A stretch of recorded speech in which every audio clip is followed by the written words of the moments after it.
एक ऐसा कमजोर बच्चा जिसके पास कोई भी मैजिकल पावर्स नहीं है और न ही कोई क्लास है, यानी कि ये बच्चा सच में काफी कमजोर है, पर फिर भी इसके सामने जो भी मुसीबतें आती हैं, ये उन सभी का सामना करता है और काफी स्ट्रॉन्ग बन जाता है। कहानी की शुरुआत में हम एक फैमिली को देखते हैं जो कि आपस में बैठे हुए बातें कर रहे होते हैं और आज ये लोग काफी खुश हैं क्योंकि आज ही इस बात का फैसला होने वाला है कि उनके बच्चे के पास कौन सी क्लास है। और ये छोटी बच्ची भी अपने भाई को लेकर काफी खुश होती है, यहाँ तक कि उसके पेरेंट्स भी अपने बच्चे को लेकर काफी नर्वस होते हैं। उसकी मॉम ये कहती है कि हाँ, मैं भी अपनी बेटी को लेकर काफी नर्वस हूँ, मैं नहीं जानती कि आज क्या होगा। अरे हाँ, मुझे अपने छोटे भाई के ऊपर पूरा भरोसा है, उसकी क्लास काफी अच्छी होगी। जिसके बाद हमें क्लास के बारे में बताया जाता है जो कि एक गॉडेस की तरफ से दी जाती है, और जब भी कोई बच्चा 10 साल का हो जाता है तो गॉडेस उसे एक क्लास देती है और इसी से ही ये बात डिसाइड होती है कि वो बच्चे आगे चलकर क्या करने वाले हैं, यानी कि कौन सा बिजनेस अपनाने वाले हैं, I mean, कौन सा काम। अभी सारे के सारे बच्चे अपने पेरेंट्स के साथ एक चर्च में आ जाते हैं क्योंकि आज ही वो दिन है जब इन सारे बच्चों को ये पता लगने वाला है कि वो आगे चलकर क्या करेंगे। सारे बच्चे एक एक करके आगे आओ, और अभी सारे बच्चे एक एक करके आगे आ रहे होते हैं और ये प्रेस सभी को बताते हैं कि तुम आगे चलकर एक सुनार बनोगे,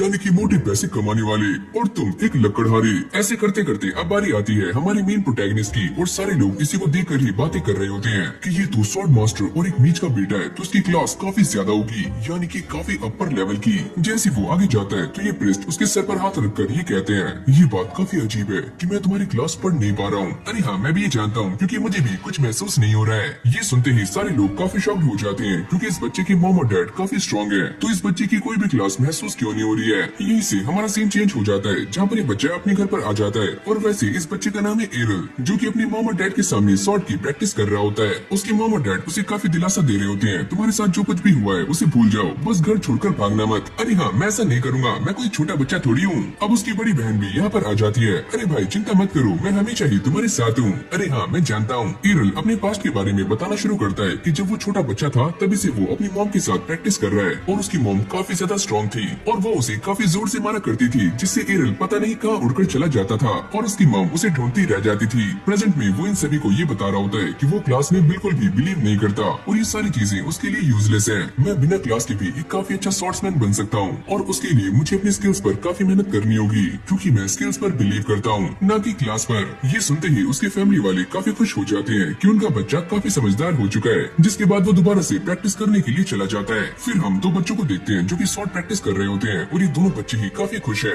एक बच्चा ये कहता है कि जब से हमें हमारी क्लास मिली है तो हमारी बॉडी काफी हल्की हो चुकी है और हमें ये शॉर्ट चलाने में काफी आसानी हो रही है। ऐसा लगता है कि हमारी बॉडी अपने आप ही मूव कर रही है। अब वो नोटिस करते हैं कि एरल भी यहाँ पर आ चुका है। अरे ओए, ये तो वही बच्चा है जिसके पास कोई भी क्लास नहीं है। तो क्या हुआ अगर मेरे पास कोई भी क्लास नहीं है, तभी मैं तुमसे काफी अच्छा स्वॉर्ड्समैन हूँ। हाँ फिर बेटे आजा, देखते हैं कौन जीतता है। आगे बढ़ने से पहले हमें एक और चीज के बारे में बताया जाता है जो कि है ब्लेसिंग्स, और ये ब्लेसिंग्स गॉडेस से हमें मिलती है। एरल ये बताता है कि जब भी हम छोटे होते हैं तो गॉडेस हमें ये ब्लेसिंग्स देती है, जिससे हम किसी भी अटैक से काफी आराम से बच सकते हैं और उसकी पावर्स को भी एब्सॉर्ब कर पाते हैं। लेकिन अगर सामने वाले का अटैक काफी जोर से लगाओ तो ये ब्लेसिंग भी टूट सकती है और तुम्हें काफी हार्म हो सकता है। अब इन दोनों के बीच में एक फ्रेंडली बैटल स्टार्ट हो जाती है जहाँ पर एरल इस बंदे के ऊपर काफी भारी पड़ रहा होता है और इसे ये समझ आ जाता है कि वो एरल से जीत नहीं पाएगा। तभी वो चिल्लाता है और उसका दूसरा दोस्त भी मैदान में कूद जाता है, पर एरल काफी आराम से इन दोनों को सबक सिखा देता है, यानी कि इन दोनों को ही हरा देता है। ओए, तुमने हमारे साथ चीटिंग की है, जब हमारा ध्यान यहाँ पर नहीं था तो तुमने हमारे ऊपर अटैक किया।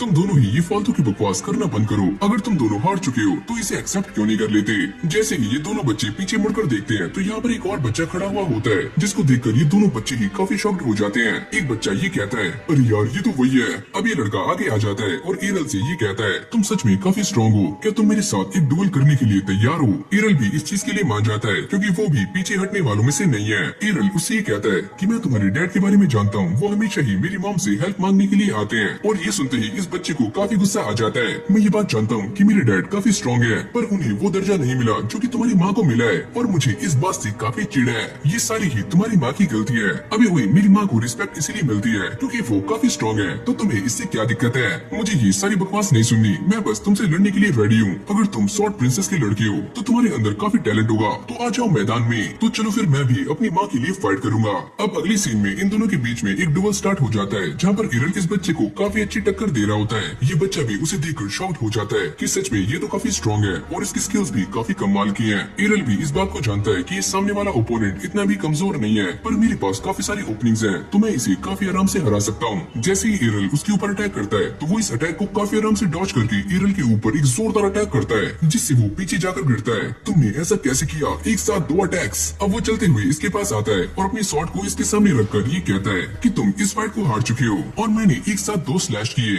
और एरल इस बात को लेकर काफी परेशान होता है कि ये इंसान एक साथ 2 स्लैशेस कैसे कर सकता है। यहीं से हमारा सीन चेंज हो जाता है, जहाँ पर उसकी बहन उसे उठाने का काफी ट्राई कर रही होती है, पर वो अपनी बहन को देखकर दोबारा से सो जाता है। मेरे पास तुम्हें उठाने का एक और तरीका है, तो चलो मैं तुम्हें किस करती हूँ। अभी इस साइड हो जाए, ये क्या कर रही है साथी फेल। ये दोनों ऐसे ही मस्ती कर रहे होते हैं और फिर हमें इसकी मॉम को दिखाया जाता है, जिन्होंने इन दोनों के लिए खाना लगा दिया है। तो चलो खाना रेडी है। नाश्ता करते हुए उसकी बहन एरल से कहती है कि आज तुम फिर से ट्रेनिंग करने के लिए जाने वाले हो। अरे हाँ, मैं जा रहा हूँ। अरे वाह, सच में तुम कमाल की हो, तुम्हारे पास कोई भी क्लास नहीं है, उसके बावजूद भी तुम काफी स्ट्रॉन्ग हो और काफी डेडिकेटेड भी। जैसे ही इसकी बकवास दोबारा से स्टार्ट होती है तो एरल यहाँ से निकल जाता है। उसके जाते ही उसकी बहन काफी उदास हो जाती है, तो उसकी मॉम उसे लेकर एक अलग सी जगह पर आ जाती है, जहाँ पर काफी सारी टूटी हुई स्वॉर्ड्स पड़ी हुई होती है। उसकी मॉम ये बताती है कि एरल रोज प्रैक्टिस करता है और एक स्वॉर्ड यहाँ पर लाकर रखता है और इन स्वॉर्ड्स की हालत काफी खराब है, यानी कि एरल काफी मेहनत कर रहा है। ये सुनते ही उसकी बहन के अंदर भी मोटिवेशन आ जाती है और फिर हम दोबारा से एरल को देखते हैं, जो कि जंगल में प्रैक्टिस कर रहा होता है। लेकिन तभी अचानक यहाँ पर हम एक गॉब्लिन को नोटिस कर रहे होते हैं और वो अचानक से ही एरल पर अटैक कर देता है, पर एरल उसके ऊपर डबल स्लैश का इस्तेमाल करता है और एक ही झटके में उसे हरा देता है। जिसके बाद उसे यहाँ पर एक काफी भयानक आवाज सुनाई देती है और वो ये समझ जाता है कि पक्का उसके आसपास कोई न कोई मॉन्स्टर है, जो कि गांव की तरफ जा रहा है और एरल भी वहाँ जाने के लिए निकल जाता है। पर तभी उसे यहाँ पर एक बच्चे की आवाज आती है और वो ये डिसाइड करता है कि पहले वो इस बच्चे की जान बचाएगा। वहाँ जाते ही एरल ये देखता है कि उसके सामने वही बच्चा है जिसके साथ उसने डुएल किया था और इस मॉन्स्टर ने उसकी काफी गंदी बैंड बचाई हुई है और ये उसे मारने ही वाला है। एरल ये सोचता है कि मुझे बस एक परफेक्ट टाइमिंग का इंतजार करना है ताकि मैं इसे जान से मार पाऊं। जैसे ये मॉन्स्टर इस बच्चे पर अटैक करता है तो एरल पीछे से उसके ऊपर अटैक कर देता है और उसे एक ही झटके में खत्म कर देता है। आखिरकार तुमने ये कैसे किया?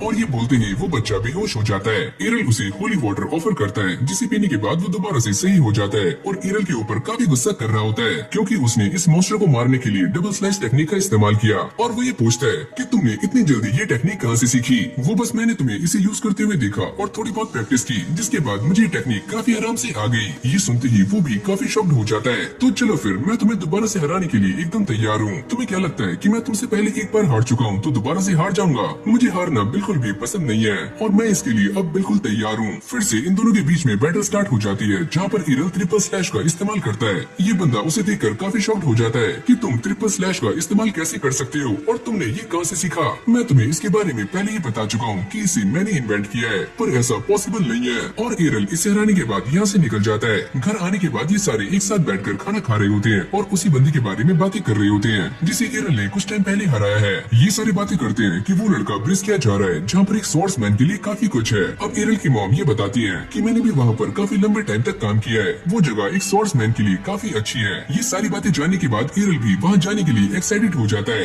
अब अगले सीन में हम एक कार्ट को देखते हैं, जिसके अंदर काफी सारे बंदे बैठकर कहीं पर जा रहे होते हैं और जो बंदा इस कार्ट को चला रहा होता है वो ये कहता है कि तुम सारे ध्यान दो, हम काफी जल्दी ब्रिस्किया पहुँचने वाले हैं, यानी कि ये सारे लोग ब्रिस्किया जा रहे हैं। अब ये सारे ऐसे ही बातें कर रहे होते हैं। ये लड़की एक बंदे से पूछती है कि तुम वहाँ पर क्यों जा रहे हो? वो ये बताता है कि मैं एक स्वॉर्ड्समैन हूँ और मैं वहाँ पर इसलिए जा रहा हूँ क्योंकि उसे सिटी ऑफ स्वॉर्ड्स कहा जाता है, तो मेरा वहाँ पर जाना बनता है। ये लड़की कहती है कि वो भी एक डुअल स्वॉर्ड्समैन है और काफी अच्छी तलवारबाजी जानती है। ये सुनते ही वो आदमी भी अपनी तारीफों की पुल बांधनी शुरू कर देता है। ये लड़की उससे कहती है कि चलो एक काम करते हैं, हम दोनों टीम अप कर लेते हैं। अरे क्या टीम अप, वो भी तुमसे? मैं तुम्हारे साथ टीम अप नहीं कर सकता क्योंकि तुम काफी छोटे छोटे कपड़े पहनती हो। अब ऐसे ही इन दोनों के बीच में बहस स्टार्ट हो जाती है। ये बंदा कहता है तुम्हारी बातों से ऐसा लग रहा है कि तुम दोनों ही काफी स्ट्रांग हो, क्या तुम पहले इन्हें खत्म कर सकते हो? और जैसे ही वो सामने देखते हैं तो यहाँ पर काफी सारे ओगर्स खड़े हुए होते हैं जो काफी झुंड में है और इसी कार्ट में एक लेडी होती है जो इस स्वॉर्ड्समैन से कहती है कि तुम तो एक स्वॉर्ड्समैन हो, प्लीज हमारी जान बचाओ। अभी हट यहाँ से, मैं तो यहाँ से जा रहा हूँ। जिसके बाद ये डुअल स्वॉर्ड्समैन भी यहाँ से भाग जाती है और अगले पल हम ये देखते हैं कि इस कार्ट में एक और बंदा होता है जो कि जाते ही इन सारे के सारे ओगर्स को मारना शुरू कर देता है। ये बंदा और ये लेडी इस बात को देखकर काफी शॉक्ड हो जाते हैं कि ये छोटा सा बच्चा काफी तेजी से मूव कर रहा है, यहाँ तक कि उनकी आंखें भी इस बच्चे को फॉलो नहीं कर पा रही हैं। सच में ये बच्चा एक काफी अच्छी स्किल का इस्तेमाल कर रहा है। अब अगले पल हम ये देखते हैं कि ये सारे के सारे ओगर्स इस बच्चे को चारों तरफ से घेर लेते हैं और ऐसे में इस स्किल का इस्तेमाल करना थोड़ा सा दिक्कत भरा हो सकता है। जिसके बाद ये बच्चा सारे के सारे ओगर्स को काफी आराम से मारना शुरू कर देता है।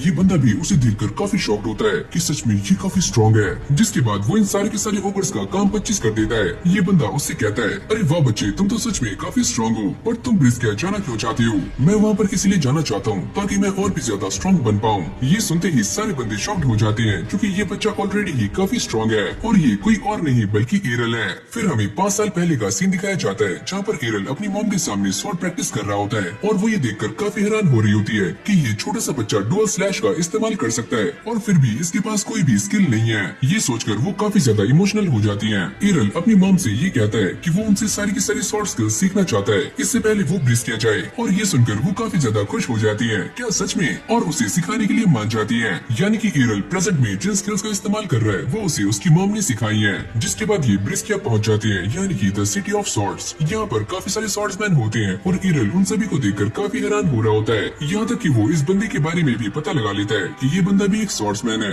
और वो ये कहता है कि शायद मैं पकड़ा गया। ऐसे ही इन दोनों की बातें चलती रहती हैं जिसके बाद ये बंदा यहाँ से चला जाता है। अब अगली सीन में हम ये देखते हैं कि यहाँ पर काफी सारे गिल्ड्स हैं जो कि सभी को अपनी तरफ बुला रहे हैं ताकि वो उनके गिल्ड में शामिल हो पाए। पर एरल नाक की सीध में एकदम सीधा जा रहा होता है पर जैसी एक लड़की उससे आकर टकराने वाली होती है तो एरल उससे बच जाता है। वो लड़की उससे ये पूछती है कि तुम यहाँ पर क्या कर रहे हो, मैंने तुम्हें यहाँ पर पहली बार देखा है। अरे हाँ, मैं यहाँ पर पहली बार आया हूँ और मैं किसी गिल्ड को ढूंढ रहा हूँ। ये सुनते ही वो लड़की काफी खुश हो जाती है और एरल को अपने गिल्ड में शामिल करने के लिए अलग अलग तरह के पैतरे आजमा रही होती है। पर एरल उसे साफ मना कर देता है कि मैं किसी ऐसे गिल्ड को ज्वाइन नहीं कर सकता जो काफी कमजोर हो। वैसे अगर तुम हमारे गिल्ड को ज्वाइन करते हो तो तुम मेरे साथ डेट पर भी जा सकते हो, चल बे इस साइड हो। और ये सुनते ही वो काफी शॉक्ड हो जाती है और उसे 440 वाट का झटका लगता है। एरल यहाँ से निकलने का ट्राई कर रहा होता है पर ये लड़की उसका पीछा नहीं छोड़ती। अब एरल उससे ये पूछता है, क्या तुम मुझे ये बता सकती हो कि यहाँ पर सबसे स्ट्रॉन्ग गिल्ड कौन सा है? मेरे ख्याल से उसका नाम है ब्लैक स्वॉर्ड, जिसके अंदर काफी खतरनाक मेंबर्स हैं। ये सुनते ही एरल उस गिल्ड को ज्वाइन करने के लिए यहाँ पर आ जाता है। वो ये देखता है कि यहाँ पर काफी लंबी लाइन लगी हुई है,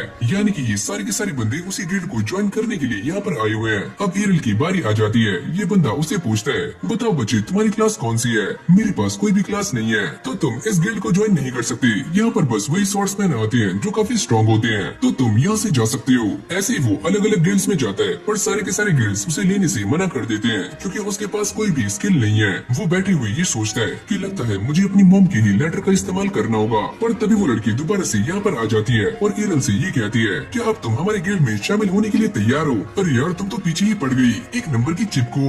वो उसे मनाने का काफी ट्राई कर रही होती है कि एरल किसी भी तरीके से उसके गिल्ड में शामिल हो जाए, यहाँ तक कि वो उसके सामने सर को भी झुका लेती है। पर एरल यहाँ से गायब हो जाता है। वो फाइनली इस गिल्ड को ढूंढते ढूंढते यहाँ तक पहुँच जाता है। वो लड़की दोबारा से उसके सामने आ जाती है और उसे ये बताती है कि ये वही गिल्ड है जिसके बारे में वो बातें कर रही थी। एरल ये सुनते ही काफी हैरान हो जाता है और उसके पास कोई दूसरा ऑप्शन नहीं है तो वो उसकी बातें मान लेता है। अब ये लड़की उसे लेकर गिल्ड में आ जाती है जहाँ पर हम एक बंदे को देखते हैं जो कि बाटली पी रहा होता है और ये इस लड़की के डैड है। तुम ये किसे लेकर यहाँ पर आ गई हो? इसे लेकर यहाँ से चली जाओ। और ये बोलते ही वो यहाँ से चले जाते हैं। इन दोनों की बातों से एक और चीज क्लियर हो जाती है कि ये बंदा ही डुअल स्वॉर्ड्स किंग है। अब एरल सारी की सारी फॉर्मेलिटीज को पूरा कर देता है, यानी कि अब वो इस गिल्ड का मेंबर बन चुका है। पर जैसी लड़की उसके फॉर्म को देखती है तो यहाँ पर कोई भी क्लास मेंशन नहीं होती और वो ये पूछती है कि तुमने अपनी क्लास यहाँ पर क्यों नहीं लिखी, क्योंकि मैं क्लासलेस हूँ। ओह अच्छा, क्या सच में? इसे अब भी एरल के ऊपर यकीन नहीं आता कि ये बंदा क्लासलेस है। और जैसी वो अपना आधार कार्ड दिखाता है जिसके ऊपर ये साफ साफ मेंशन होता है कि ये बंदा क्लासलेस है, तो इस लड़की को काफी गुस्सा आ जाता है और वो एक स्वॉर्ड को बाहर निकाल लेती है। मैं तुम्हारा सर तुम्हारे धड़ से अलग कर दूंगी। मैं तुम्हारे पीछे बार बार घूम रही थी ताकि तुम हमारे गिल्ड को ज्वाइन कर लो, पर तुम तो क्लासलेस हो। और ये उसके ऊपर काफी गुस्सा कर रही होती है और तभी यहाँ पर एक और लड़की आ जाती है और ये उसे देखते ही गले से लगा लेती है। पर ये लड़की एरल को देखकर उसे पहचान जाती है। वो ये कहती है, क्या ये तुम हो? अरे कौन तुम? ये लड़की उसे बताती है कि 5 साल पहले वो और एरल एक साथ प्रैक्टिस किया करते थे। और एरल ये सुनने के बाद थोड़ा सा हैरान हो जाता है। क्या 5 साल पहले? वैसे 5 साल पहले मैंने एक लड़की के साथ ट्रेनिंग की थी जिसके बालों का कलर कुछ ऐसा ही था। पर तुम तो एक लड़की हो। अरे हाँ, मैं एक लड़की हूँ और मैंने अपने बालों को थोड़ा सा बढ़ा लिया है। अरे हाँ, देखकर लगता तो है कि बालों के साथ काफी कुछ बढ़ चुका है। ये सुनते ही वो थोड़ा सा ब्लश करती है और एरल को दोबारा से डुएल के लिए चैलेंज कर देती है। अब ये दोनों एक दूसरे के आमने सामने खड़े होते हैं और इन दोनों के बीच में फाइट स्टार्ट हो जाती है। और जैसे ये लड़की एरल पर दोबारा से डुएल स्लैश करती है तो एरल को ऐसा लगता है कि ये वही पुराना अटैक है जिसे वो काफी आराम से रोक सकता है। और जैसे ही वो इसे डॉज करता है तो इसके अंदर से 2 एक्स्ट्रा स्लैश बाहर निकलते हैं और एरल को लग जाते हैं। सच में ये कुछ नया था। वो एरल को अपनी स्वॉर्ड दिखाती है जो सच में काफी हैवी है। वो ये बताती है कि वो इसी स्वॉर्ड से प्रैक्टिस करती है और तुम इस स्वॉर्ड को उठा नहीं पाओगी। एरल उसकी सारी बातों को काफी गौर से सुनता है। ओ अच्छा, तो ये बात है, तो तुमने मुझे अपनी ताकत दिखा दी है, अब मेरी बारी है। ये सुनते ही वो दोबारा से एरल पर अटैक करती है पर वो उसके सामने से गायब हो जाता है और अचानक से उसके पीछे आकर उसके ऊपर अटैक कर देता है। ये देखकर वो काफी हैरान हो जाती है कि तुमने ये कैसे किया। एरल उसे बताता है कि वो एक आफ्टर इमेज का इस्तेमाल कर रहा था और मैं मैं तुमसे काफी आगे जा चुका हूँ, तो तुम मुझे मार नहीं सकती। अब वो एक एक करके इसके सारे अटैक्स को काफी आराम से डॉज कर रहा होता है, जिसको देखकर ये काफी हैरान हो जाती है कि इसकी स्पीड सच में काफी तेज है। एरल भी उसके ऊपर एक के बाद एक अटैक्स कर रहा होता है, पर ये लड़की टच से मस नहीं होती और फाइट करते हुए ये अपने बारे में बताती है और इसका नाम है रेनर। वो ये नोटिस करता है कि इसकी जो डिवाइन प्रोटेक्शन है वो काफी ज्यादा सॉलिड है और वो इसके ऊपर एक जोरदार अटैक करता है, जिससे रेनर एक ही झटके में हार जाती है। लिलिया भी उसकी हेल्प करने के लिए यहाँ पर आ गई थी। एरल उससे कहता है कि भले ही तुम मुझसे हार गई, पर तुम पहले से काफी स्ट्रॉन्ग हो चुकी हो। ये सुनते ही रेनर यहाँ से भाग जाती है। अब पता नहीं इसे क्या हुआ। अब अगली सीन में हम ये देखते हैं कि एरल ने फाइनली इस गिल्ड को ज्वाइन कर लिया है और लिलिया इससे काफी खुश हो रही होती है। एरल उससे पूछता है कि तुमने मुझसे पहले कहा था कि तुम्हारा गिल्ड पहले काफी स्ट्रॉन्ग था, तो अब ये कमजोर क्यों हो चुका है। लिलिया उसे बताती है कि उनके गिल्ड के ऊपर काफी ज्यादा कर्जा है, यहाँ तक कि वो ये भी कहती है कि हम इसे काफी आराम से उतार सकते हैं, क्योंकि आज से कुछ दिनों के बाद यहाँ पर एक मैच होने वाला है और अगर हम तीनों ने मिलकर ब्लैक सॉर्ड के 5 मेंबर्स को हरा दिया तो हमारा सारा का सारा कर्जा माफ हो जाएगा और हम उसे काफी आराम से उतार सकते हैं। तुम इसके बारे में चिंता मत करो, हम उन्हें काफी आसानी से हरा देंगे। शायद तुम नहीं जानते वो लोग हमसे काफी स्ट्रॉन्ग हैं। अरे यार तुम टेंशन मत लो, मैं ऐसे ही लोगों से फाइट करना चाहता हूँ जो मुझसे काफी स्ट्रॉन्ग हो, ताकि मैं और भी ज्यादा स्ट्रॉन्ग बन पाऊँ। ये पियक्कड़ अंकल भी चुपके से इनकी सारी बातें सुन रहे होते हैं और यहाँ से कल्टी मार लेते हैं। अब एरल इस बात को सोचकर काफी खुश हो रहा होता है कि आखिरकार वो उसी गिल्ड में है जिसमें पहले उसकी माँ थी। इस तरफ लिलिया और रेनर बातें कर रहे होते हैं, तभी एरल यहाँ पर आ जाता है और वो इन दोनों को गुड मॉर्निंग विश करता है और साथ में ये बताता है कि कल रात उसे काफी अच्छी सी नींद आई थी और वो एक बच्चे की तरह सो गया। लिलिया उन सभी को ये बताती है कि उनके गिल्ड में 3 मेंबर्स हो चुके हैं, यानी कि वो आगे आने वाले कंपटीशन में पार्टिसिपेट कर सकते हैं और इसके लिए वो काफी खुश होती है। एरल उससे पूछता है कि इसमें पार्टिसिपेट करके हम इतने पैसे कमा सकते हैं कि हमारी सारी जरूरतें पूरी हो जाएं। अरे हाँ, इसमें हमें काफी सारे पैसे मिलने वाले हैं, जिससे हमारा सारा का सारा कर्जा माफ हो जाएगा, यानी कि एकदम नील बट्टा सन्नाटा। रेनर को इस बात की चिंता हो रही होती है कहीं उनका सामना ई रैंक के एडवेंचरर्स से न हो जाए, पर लिलिया उसे समझाती है कि वहाँ पर ई रैंक के एडवेंचरर्स काफी कम है और ज्यादातर बी रैंक के हैं और हमारे पास भी 2 बी रैंक के एडवेंचरर्स हैं, तो हम उनका सामना काफी आराम से कर सकते हैं। ये सारी बातें बोलने के बाद वो यहाँ से चली जाती है। अभी दोनों आपस में बातें कर रहे होते हैं और एरल उससे कहता है कि तुम्हारी डिवाइन प्रोटेक्शन काफी ज्यादा है और मुझे भी काफी स्ट्रॉन्ग बनना है ताकि मेरी भी डिवाइन प्रोटेक्शन काफी स्ट्रॉन्ग हो जाए। क्या तुम मेरी हेल्प कर सकती हो? पर रेनर इस चीज के लिए मना कर रही होती है क्योंकि डिवाइन प्रोटेक्शन गॉड्स की तरफ से दी जाती है और तुम उसे खुद ही बिल्ड नहीं कर पाओगे। पर एरल उसे समझाने का काफी ट्राई करता है कि मैं एक क्लासलेस हूँ और मैंने इतनी अच्छी स्वॉर्ड चलाना पहले ही सीख लिया है, तो मैं इसे भी बिल्ड कर सकता हूँ, प्लीज मेरी हेल्प करो। और वो इसके लिए मान जाती है। अब एरल उससे कहता है तुम्हारे पास जो हैवी स्वॉर्ड है तुम्हें मुझे उससे हिट करना है, और रेनर को ऐसा लग रहा होता है कि ये काफी अजीब है क्योंकि उसके दिमाग में कुछ अलग ही ख्याल चल रहे होते हैं और वो इसके लिए साफ मना कर देती है कि मैं ऐसा नहीं करूंगी। जिसके बाद ये दोनों प्रैक्टिस करने के लिए आ जाते हैं और एरल इसकी स्वॉर्ड को काफी आराम से स्विंग कर रहा होता है। रेनर ये सारा कुछ देखकर काफी शॉक्ड हो जाती है क्योंकि ये स्वॉर्ड सच में काफी हैवी है। अब एरल उसकी स्वॉर्ड को वापस कर देता है और उससे ये कहता है कि चलो अब शुरू हो जाओ, और वो अपने काम पर लग जाती है। तभी अचानक से लाइला यहाँ पर भागती हुई आती है और इन सभी को ये बताती है कि उन सभी की फाइट ब्लैक ब्लेड से होने वाली है, जिसके अंदर सारे के सारे ए रैंक के मेंबर्स हैं। और ये सुनने के बाद वो दोनों भी काफी हैरान हो जाते हैं क्योंकि ब्लैक ब्लेड काफी खतरनाक लोग हैं। रेनर, जिसे हम आगे चलकर रेना कहने वाले हैं, उसकी सुनते ही काफी ज्यादा फट जाती है। तुम सच में मजाक कर रही हो ना? अरे नहीं, ये कुछ भी मजाक नहीं है, मैं एकदम सच बोल रही हूँ, पर इससे कोई भी फर्क नहीं पड़ता, हम उन्हें हरा देंगे। पीछे हम एरल को देखते हैं जिसकी हालत काफी गंदी हो चुकी है और लिलिया को ऐसा लगता है कि रेना उसकी काफी गंदी बैंड बजा रही है। अब यहीं से हमारी कहानी शिफ्ट हो जाती है जहाँ पर हमें उसी दिन का सीन दिखाया जाता है जहाँ पर ये टूर्नामेंट होने वाला है। यहाँ पर काफी सारे स्वॉर्ड्समैन इकट्ठे हो चुके हैं और ये सारी बातें कर रहे होते हैं कि आज का ये मैच पुरानी गिल्ड और आज के न्यू गिल्ड के बीच में होने वाला है, यानी कि ड्रैगन फैंग और आज के ब्लैक ब्लेड के बीच में। इसी बीच हम 2 छपरियों को देखते हैं जो कि यहाँ पर बैट लगा रहे होते हैं। तुम्हें क्या लगता है कि आज कौन जीतेगा? अरे वही ब्लैक ब्लेड, क्योंकि वही सबसे स्ट्रॉन्ग है। लिलिया को ये सुनते ही काफी गुस्सा आ जाता है और वो इनके ऊपर गुस्सा करने वाली होती है, पर वो अपना रास्ता चेंज कर लेती है और एरल पर काफी गुस्सा करती है। लगता है ये लड़की पागल हो चुकी है, ये मेरे पीछे क्यों है? लिलिया यहाँ पर बैट लगाने का ट्राई कर रही होती है ताकि वो भी यहाँ से मोटे पैसे कमा सके, और तभी अचानक से यहाँ पर एक बंदा आ जाता है और वो इन सभी को देखकर ही कहता है तुम्हें क्या लगता है कि तुम हमें हरा सकते हो? और ये बंदा कोई और नहीं बल्कि ब्लैक गिल्ड का मास्टर है जिसका नाम है जॉर्ज। लिलिया को उसकी बातें सुनते ही काफी गुस्सा आ जाता है और वो उसके ऊपर काफी गुस्से से बातें कर रही होती है। अभी ओए, तुम यहाँ से निकल जाओ और हम तुम्हें हराने वाले हैं, तो जाओ यहाँ से। यहीं से हमारा सीन चेंज हो जाता है और हम आ जाते हैं बैटल एरिना में जहाँ पर ये मैच स्टार्ट होने वाला है और एरल मैदान में आ जाता है। और जैसे सभी को ये पता लगता है कि एरल क्लासलेस है तो सारे लोग ये सुनते ही काफी शॉक्ड हो जाते हैं क्योंकि उसके सामने एक काफी खतरनाक ओपोनेंट खड़ा हुआ है जिसको हराना काफी मुश्किल है। ये बंदा जो एरल के सामने खड़ा हुआ होता है वो एक ए रैंक का एडवेंचरर है और वो काफी स्ट्रॉन्ग है। मैं तुम्हें अभी भी मौका दे रहा हूँ, अगर तुम्हें यहाँ से भागना है तो तुम भाग सकते हो। वरना मैं तुम्हारी काफी गंदी तरह से चटनी बनाने वाला हूँ। एरल उसकी बातों को काफी गौर से सुन रहा होता है, पर तभी अचानक हम ये देखते हैं कि जैसे ही ये मैच स्टार्ट होता है तो ये बंदा अपनी शॉट को एरल की छाती के आर पार कर देता है और काफी खुश हो रहा होता है। पर तभी एरल उसकी आंखों के सामने से गायब हो जाता है, यानी कि ये एक आफ्टर इमेज थी। ये बंदा उसे हिट करने का बार बार ट्राई कर रहा होता है, पर एरल उससे काफी आराम से बच जाता है। और तभी वो ये देखता है कि उसके सामने दो शैडोज हैं, पर तभी वो ये देखता है कि उसके पीछे एक और शैडो है, और ये देखकर उसकी काफी ज्यादा फट जाती है कि ये बंदा तीन शैडोज को कैसे बना सकता है। ये इन तीनों ही इमेजेस को काटने का ट्राई करता है, पर इनमें से कोई भी रियल एरल नहीं होता।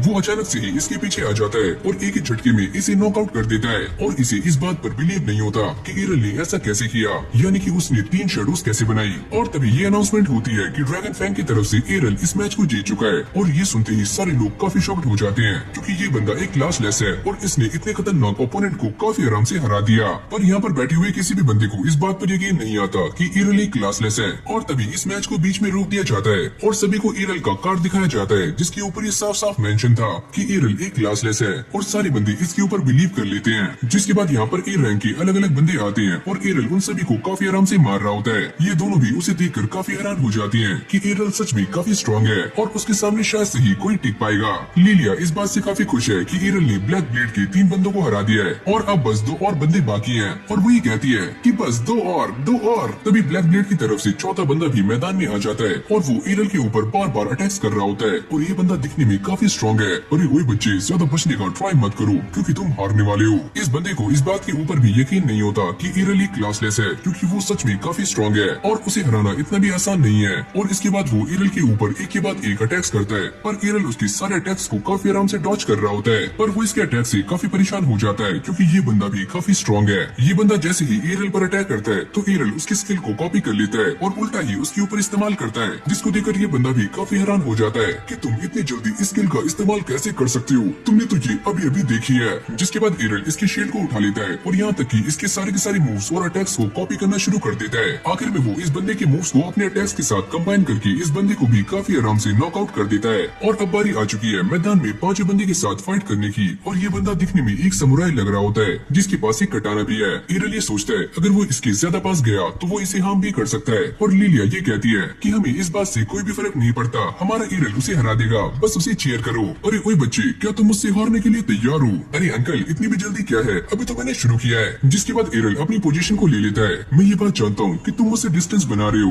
ताकि मैं तुम्हारे ऊपर अटैक ना कर पाऊँ। तुम सच में काफी चालाक हो। अगले पल ये एरल के ऊपर कटाना से अटैक करता है और इसको देखकर ऐसा लगता है कि उसने एरल की गर्दन को उड़ा दिया है, पर एरल उसके सामने से गायब हो जाता है और अचानक से ही उसके पीछे आ जाता है। सच में ये इम्पॉसिबल है, ये बच्चा अभी मेरे सामने था। इसी मौके का फायदा उठाकर एरल उसके ऊपर मल्टीपल स्ट्राइक्स करता है, जिससे ये बंदा आराम से नॉकआउट हो जाता है। रायना और बाकी सभी देखकर काफी हैरान हो जाते हैं, क्योंकि ऐसा करना इम्पॉसिबल है। जिसके बाद ये अनाउंसमेंट होती है कि फाइनली एरल इस फाइट को जीत चुका है, और यहाँ पर बैठे हुए सारे लोग काफी गुस्सा हो जाते हैं, क्योंकि उन्होंने ब्लैक ब्लेड के ऊपर काफी पैसे लगाए होते हैं और वो सारे के सारे पैसे डूब चुके हैं। लिलिया और रायना भी काफी खुश हो जाती है। अब लिलिया भागते हुए उसके पास आती है और जैसे वो उसे हक करने वाली होती है तो एरल सामने से हट जाता है और वो नीचे गिर जाती है। मुझे माफ करना, मुझे तुम्हारे अंदर अपनी बहन नजर आती है तो मैं तुमसे दूर रहता हूँ। रायना भी उसे हक करने के लिए यहाँ पर आ जाती है और एरल उससे कहता है कि मैं तुम्हें हक कर सकता हूँ, पर तुम्हें ये आर्मर हटाना होगा ताकि मुझे भी कुछ फील हो। जॉर्ज को भी काफी गुस्सा आ रहा होता है कि मैं इस क्लासलेस बच्चे को छोड़ने वाला नहीं हूँ,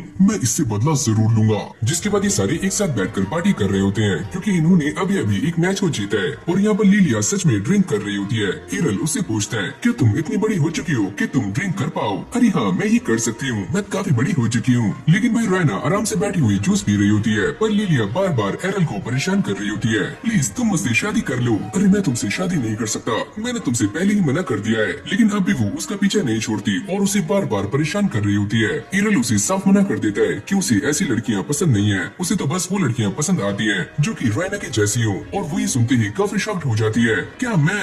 रायना उससे पूछती है कि मेरे पास ऐसा क्या है कि तुम मुझे पसंद करते हो? तुम्हारे पास ऐसा काफी कुछ है जो कि बाकियों में नहीं है। लिलिया ये सुनते ही थोड़ी सी परेशान हो जाती है। मुझे ऐसा लगता है कि इस लड़की को अपने सामान का सही से इस्तेमाल करना नहीं आता। तभी लिलिया की दिमाग की बत्ती चल जाती है और वो एरल के काफी पास आकर उसे मसाज देने का ट्राई करती है, जिसको देखकर रायना काफी गुस्सा हो जाती है। तुम ये क्या कर रही हो? मैं इसे कुछ भी करूँ तुम्हें उससे क्या मतलब? वैसे मुझे तुमसे मसाज नहीं चाहिए, इससे अच्छा तो ये होगा कि मैं रायना से मसाज ले लूं। अब अगली सीन में रायना उसे काफी बुरी तरीके से मार रही होती है और उसकी हालत काफी खराब कर देती है। जिसके बाद लिलिया अपने डैड को लेकर यहाँ पर आ जाती है और वो ये कहते हैं कि मुझे ये बात पहले से ही पता थी कि तुम हार जाओगी। पर लिलिया उन्हें बताती है कि वो सारे जीत चुके हैं, वो भी ब्लैक ब्लेड से, और वो ये सुनकर काफी हैरान हो जाते हैं। मुझे इस बात पर बिलीव नहीं हो रहा है कि तुमने ब्लैक ब्लेड्स को हरा दिया। शायद उन्होंने तुम्हारे सामने बच्चे भेजे होंगे। लिलिया उनसे कहती है कि वो सारे के सारे लोग एक ग्रेड के थे। जिसके बाद वो नीचे एरल के पास आ जाते हैं। लिलिया उन्हें बताती है कि वो सारे काफी जल्दी अपने गिल्ड को वापस ले सकते हैं क्योंकि एरल उनके साथ है। पर वो ये कहते हैं कि तुम कुछ ज्यादा ही सोच रहे हो।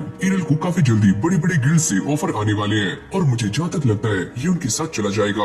वैसे मैं आपकी तरह नहीं हूँ जो कि अपने गिल्ड को छोड़कर यहाँ से चला जाएगा, और वैसे भी आपको इस बात से कोई भी फर्क नहीं पड़ता कि आपके गिल्ड के साथ क्या हो रहा है। जिससे वो काफी गुस्से में आ जाते हैं और एरल को पकड़ लेते हैं। आखिरकार तुम मेरे बारे में जानते ही क्या हो? तुम ये सारा कुछ नहीं जानते कि मैंने क्या क्या सहा है। मैं बस आपसे यही चाहता हूँ कि आप मुझे वो सारा कुछ बताएं और दोबारा से अपने गिल्ड में वापस आ जाएं और सही से काम करें। लिलिया के डैड काफी गुस्से में यहाँ से चले जाते हैं और लिलिया एरल से कहती है कि मुझे तुम्हारे ऊपर काफी प्राउड है और मुझे ऐसा लगता है तुम्हारी बातें मेरे डैड के दिल में घर कर जाएंगी। वैसे मुझे भी ऐसा ही लगता है और मुझे अभी इस इंसान से काफी कुछ सीखना है। अब लिलिया उसे कहती है अगर तुम अपनी स्किल को और भी ज्यादा इम्प्रूव करना चाहते हो तो तुम्हें डंजन में जाना चाहिए। वो ये कहता है कि ये डंजन क्या होती है और लिलिया उसे समझाती है कि वहाँ पर काफी सारे मॉन्स्टर्स हो सकते हैं जो तुमसे काफी स्ट्रॉन्ग होंगे और जब तुम उनका सामना करोगे तो तुम पहले से काफी स्ट्रॉन्ग बन जाओगे। और वो इस चीज के लिए मान जाता है। लिलिया उसे एक फॉर्म देती है पर एरल उसे फाड़ देता है। रायना उससे पूछती है कि तुमने ऐसा क्यों किया? अबे ओए, इसने मुझे मैरिज प्रपोजल का फॉर्म दिया था ताकि मैं उसके ऊपर साइन कर दूं। लिलिया उससे कहती है कि ये तो बस मजाक था। अच्छा मजाक, तो ये ले, ये रहा मजाक। अब अगले सीन में हम ब्लैक ब्लेड के लीडर को देखते हैं जो एक बंदे से बात कर रहा होता है और ये सारे उन्हीं बच्चों के बारे में बातें कर रहे हैं। वो ये कहता है कि कल ये सारे एक डंजन में जाने वाले हैं, तो ऐसा भी हो सकता है कि ये कल वापस लौट कर न आए। अब अगली सुबह जैसे ही उसकी आंखें खुलती हैं, वो ये देखता है कि लिलिया उसके सामने बैठी हुई है और वो ये कहती है कि मैं बस यहाँ पर तुम्हें उठाने के लिए आई थी। और एरल उसे बांधकर यहाँ से निकल जाता है। जिसके बाद ये सारे एडवेंचरर गिल्ड में आ जाते हैं और लिलिया उसे सारा कुछ एक्सप्लेन कर रही होती है कि यहाँ पर सभी के रैंक डिसाइड किए जाते हैं और उसी के हिसाब से उसे डंजन में टेलीपोर्ट किया जाता है। वो ये भी कहती है कि वो और रायना दोनों ही अलग अलग फ्लोर्स पर हैं। एरल ये कहता है कि मैं भी उसी फ्लोर पर जाना चाहता हूँ जहाँ पर रायना है, पर लिलिया उसे मना कर देती है कि ऐसा नहीं होता और वो उसके साथ चिपक कर जाने के लिए तैयार हो जाती है। पर एरल उसे कहता है कि रायना भी हमारे साथ जाएगी। जैसे ये सारे डंजन में आते हैं तो उनके सामने दो गार्ड्स आ जाते हैं और एरल उन्हें मारने का ट्राई करता है, पर ये सारे मरते नहीं है। रायना उसे बताती है कि ये सारे एक रोबोट के जैसे हैं, अगर तुम इन्हें मार भी दोगे तब भी ये चलते रहेंगे।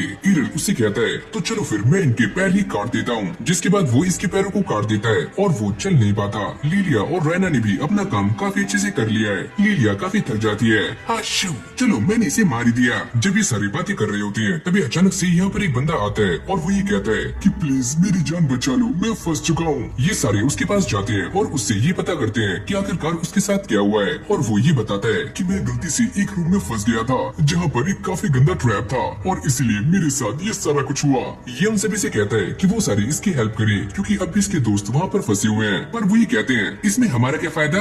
क्या फायदा? तुम अब भी इसमें फायदा ढूंढ रहे हो, प्लीज हमारी हेल्प कर दो।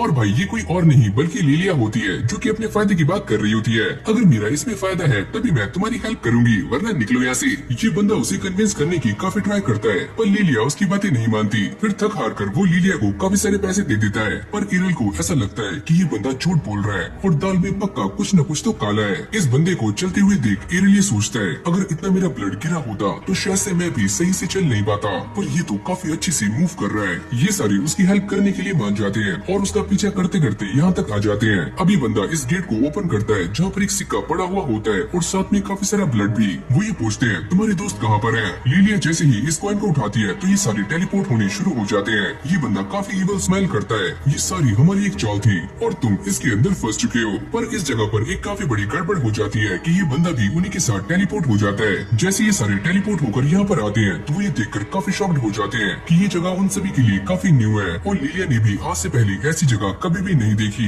न ही रायना ने। लिलिया इस बंदे के ऊपर बरसनी शुरू हो जाती है और वो भी काफी पागलों की तरह बैठा होता है। पर तभी अचानक हम ये देखते हैं कि इन सभी के सामने एक अजीब सी चीज अपीयर हो जाती है और ये काफी हाई लेवल का स्वॉर्ड गॉड है। जैसे ये बंदा स्लैश करता है तो ये सारे नीचे झुक जाते हैं, पर इससे दीवार भी कट जाती है। यानी कि ये स्वॉर्ड गॉड काफी खतरनाक है जो कि किसी को भी काफी आराम से मार सकता है। एरल उसे देखकर ये सोचता है कि चलो इससे फाइट करने में काफी मजा आने वाला है और वो उसके साथ भिड़ जाता है और उसे बराबर की टक्कर दे रहा होता है। पर तभी हम ये देखते हैं कि ये स्वॉर्ड गॉड एक ऐसी टेक्निक का इस्तेमाल करता है जिससे यहाँ पर खड़े हुए सारे के सारे लोग जमीन पर बैठ जाते हैं। पर एरल अब भी उसके सामने टस से मस नहीं होता और वो ज्यों का त्यों खड़ा होता है। फिर हमें एरल का एक पास्ट दिखाया जाता है जहाँ पर वो अपनी मॉम के साथ इसी टेक्निक की प्रैक्टिस कर रहा होता है और उसकी मॉम उसे काफी हार्ड ट्रेनिंग दे रही होती है और वो ये बताती है कि ये एक ऐसी स्किल है जिससे तुम अपने ओपोनेंट को फ्रीज कर सकते हो, पर तुम्हें फ्रीज नहीं होना है और तुम्हें ये हिम्मत रखनी है कि तुम्हें खड़े रहना है। कहानी दोबारा से प्रेजेंट में आती है जहाँ पर ईरल इस स्वॉर्ड गॉड के ऊपर एक काफी जोरदार अटैक करता है और उसे एक ही झटके में खत्म कर देता है। ये सारे इस चीज को देखकर काफी शॉक्ड हो जाते हैं कि ईरल ने ये कैसे किया।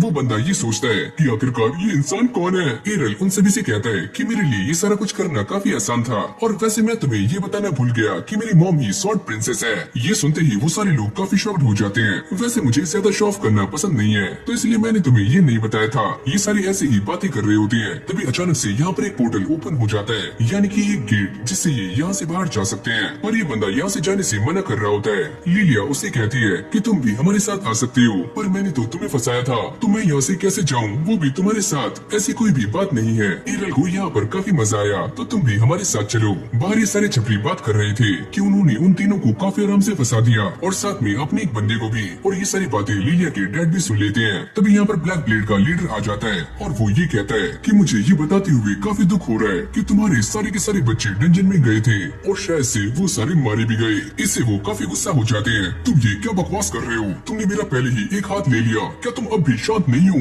तभी अचानक से वो सारे बच्चे यहाँ पर आ जाते हैं और काफी खुश होते हैं जैसे उन्हें काफी मजा आया हो। लिलिया के डैड उसे देखते ही गले से लगा लेते हैं और जैसे लिलिया ब्लैक ब्लेड के लीडर को यहाँ पर देखती है तो वो ये कहती है कि मैं इस बारे में काफी अच्छे से जानती हूँ कि ये सारा कुछ तुमने ही किया था, तो हम तुम्हें छोड़ने वाले नहीं है। अभी बंदा काफी गुस्से में अपने रूम में आ जाता है। ऐसा कैसे हो सकता है, वो बच्चा इतना स्ट्रॉन्ग कैसे है कि वो किसी को भी डिफीट कर पा रहा है, आखिरकार वो कौन है। तभी पीछे एक शॉर्ट से आवाज आती है कि तुम जो भी चाहते हो वो मैं तुम्हें दे सकती हूँ, तो आओ मुझे अपनाओ और वो सारा कुछ पालो जो तुम चाहते हो। लिलिया एक फॉर्म को देखकर काफी परेशान हो रही होती है क्योंकि स्वॉर्ड गॉड टूर्नामेंट का फॉर्म आउट हो चुका है और इसके अंदर साफ साफ लिखा हुआ है कि कौन कौन से नाम इसके अंदर पार्टिसिपेट करने वाले हैं और ये सारे ही नाम काफी बड़े होते हैं जिससे वो काफी परेशान होती है। तभी ईरल भी यहाँ पर आ जाता है और रैना उससे कहती है कि मुझे ऐसा लगता है कि ये टूर्नामेंट और भी ज्यादा खतरनाक होने वाला है। लिलिया उससे कहती है कि मुझे ऐसा लगता है कि हमारा स्वॉर्ड गॉड बनने का सपना अधूरा रह जाएगा। ईरल कहता है कि इस बात से कोई भी फर्क नहीं पड़ता, जो जितना ज्यादा स्ट्रॉन्ग होगा वो उतना ही आगे जाएगा। अरे ओ ये कैसी बातें कर रहे हो, तुम मुझे सपोर्ट कर रहे हो या डिमोटिवेट। रैना प्रे करना शुरू करती है। ईरल उससे पूछता है क्या तुम अपने डैड को याद कर रही हो, और वो अपने डैड को याद करते हुए काफी अजीब अजीब सी हरकतें कर रही होती है और साथ में ईरल के ऊपर भी गुस्सा हो जाती है। तुम ये क्या बातें कर रहे हो, मुझे प्रे करने दो। लिलिया सारी की सारी जिम्मेदारियाँ ईरल के ऊपर डाल देती है और वो ये कहती है कि जब भी हम मुसीबत में होंगी तो मुझे ऐसा लगता है कि तुम हमारी हेल्प करने के लिए आ जाओगे। तभी उसके डैड यहाँ पर आ जाते हैं और वो उससे कहते हैं कि तुम्हें भी काफी स्ट्रॉन्ग बनना होगा और स्ट्रॉन्ग बनने के साथ साथ जब तुम्हारे सामने मुसीबतें आएंगी जिनका तुम सामना नहीं कर सकती तो तुम्हें वहाँ से भाग जाना है। लिलिया के जाते ही ईरल और उसके डैड बातें कर रहे होते हैं। उसके डैड ये कहते हैं कि मैं इस बात को जानता हूँ कि मैं काफी लेट हो चुका हूँ, पर मैं अब भी शुरू कर सकता हूँ। यही से हमारी कहानी चेंज हो जाती है और स्वॉर्ड गॉड टूर्नामेंट भी स्टार्ट हो चुका है जहाँ पर हमें काफी सारी फाइट्स दिखाई जाती हैं, यानी कि शुरू में ही फाइट स्टार्ट हो चुकी है। इसी बीच हमें लिलिया का भी मैच दिखाया जाता है जो कि इस बंदे से काफी ज्यादा डर रही होती है और वो इससे हार जाती है और इसलिए वो काफी उदास भी है। ईरल उसके पास आकर उसका मजाक बनाने का ट्राई करता है पर लिलिया उसके ऊपर ही गुस्सा हो जाती है और वो उसे समझाती है कि अब बस एक ही मैच बाकी है और तुम उसे हराकर फाइनल में जा सकते हो। फिर हम उसकी ओपोनेंट को देखते हैं और ईरल ये सोचता है कि मैंने उस नाइट को काफी आराम से हरा दिया था,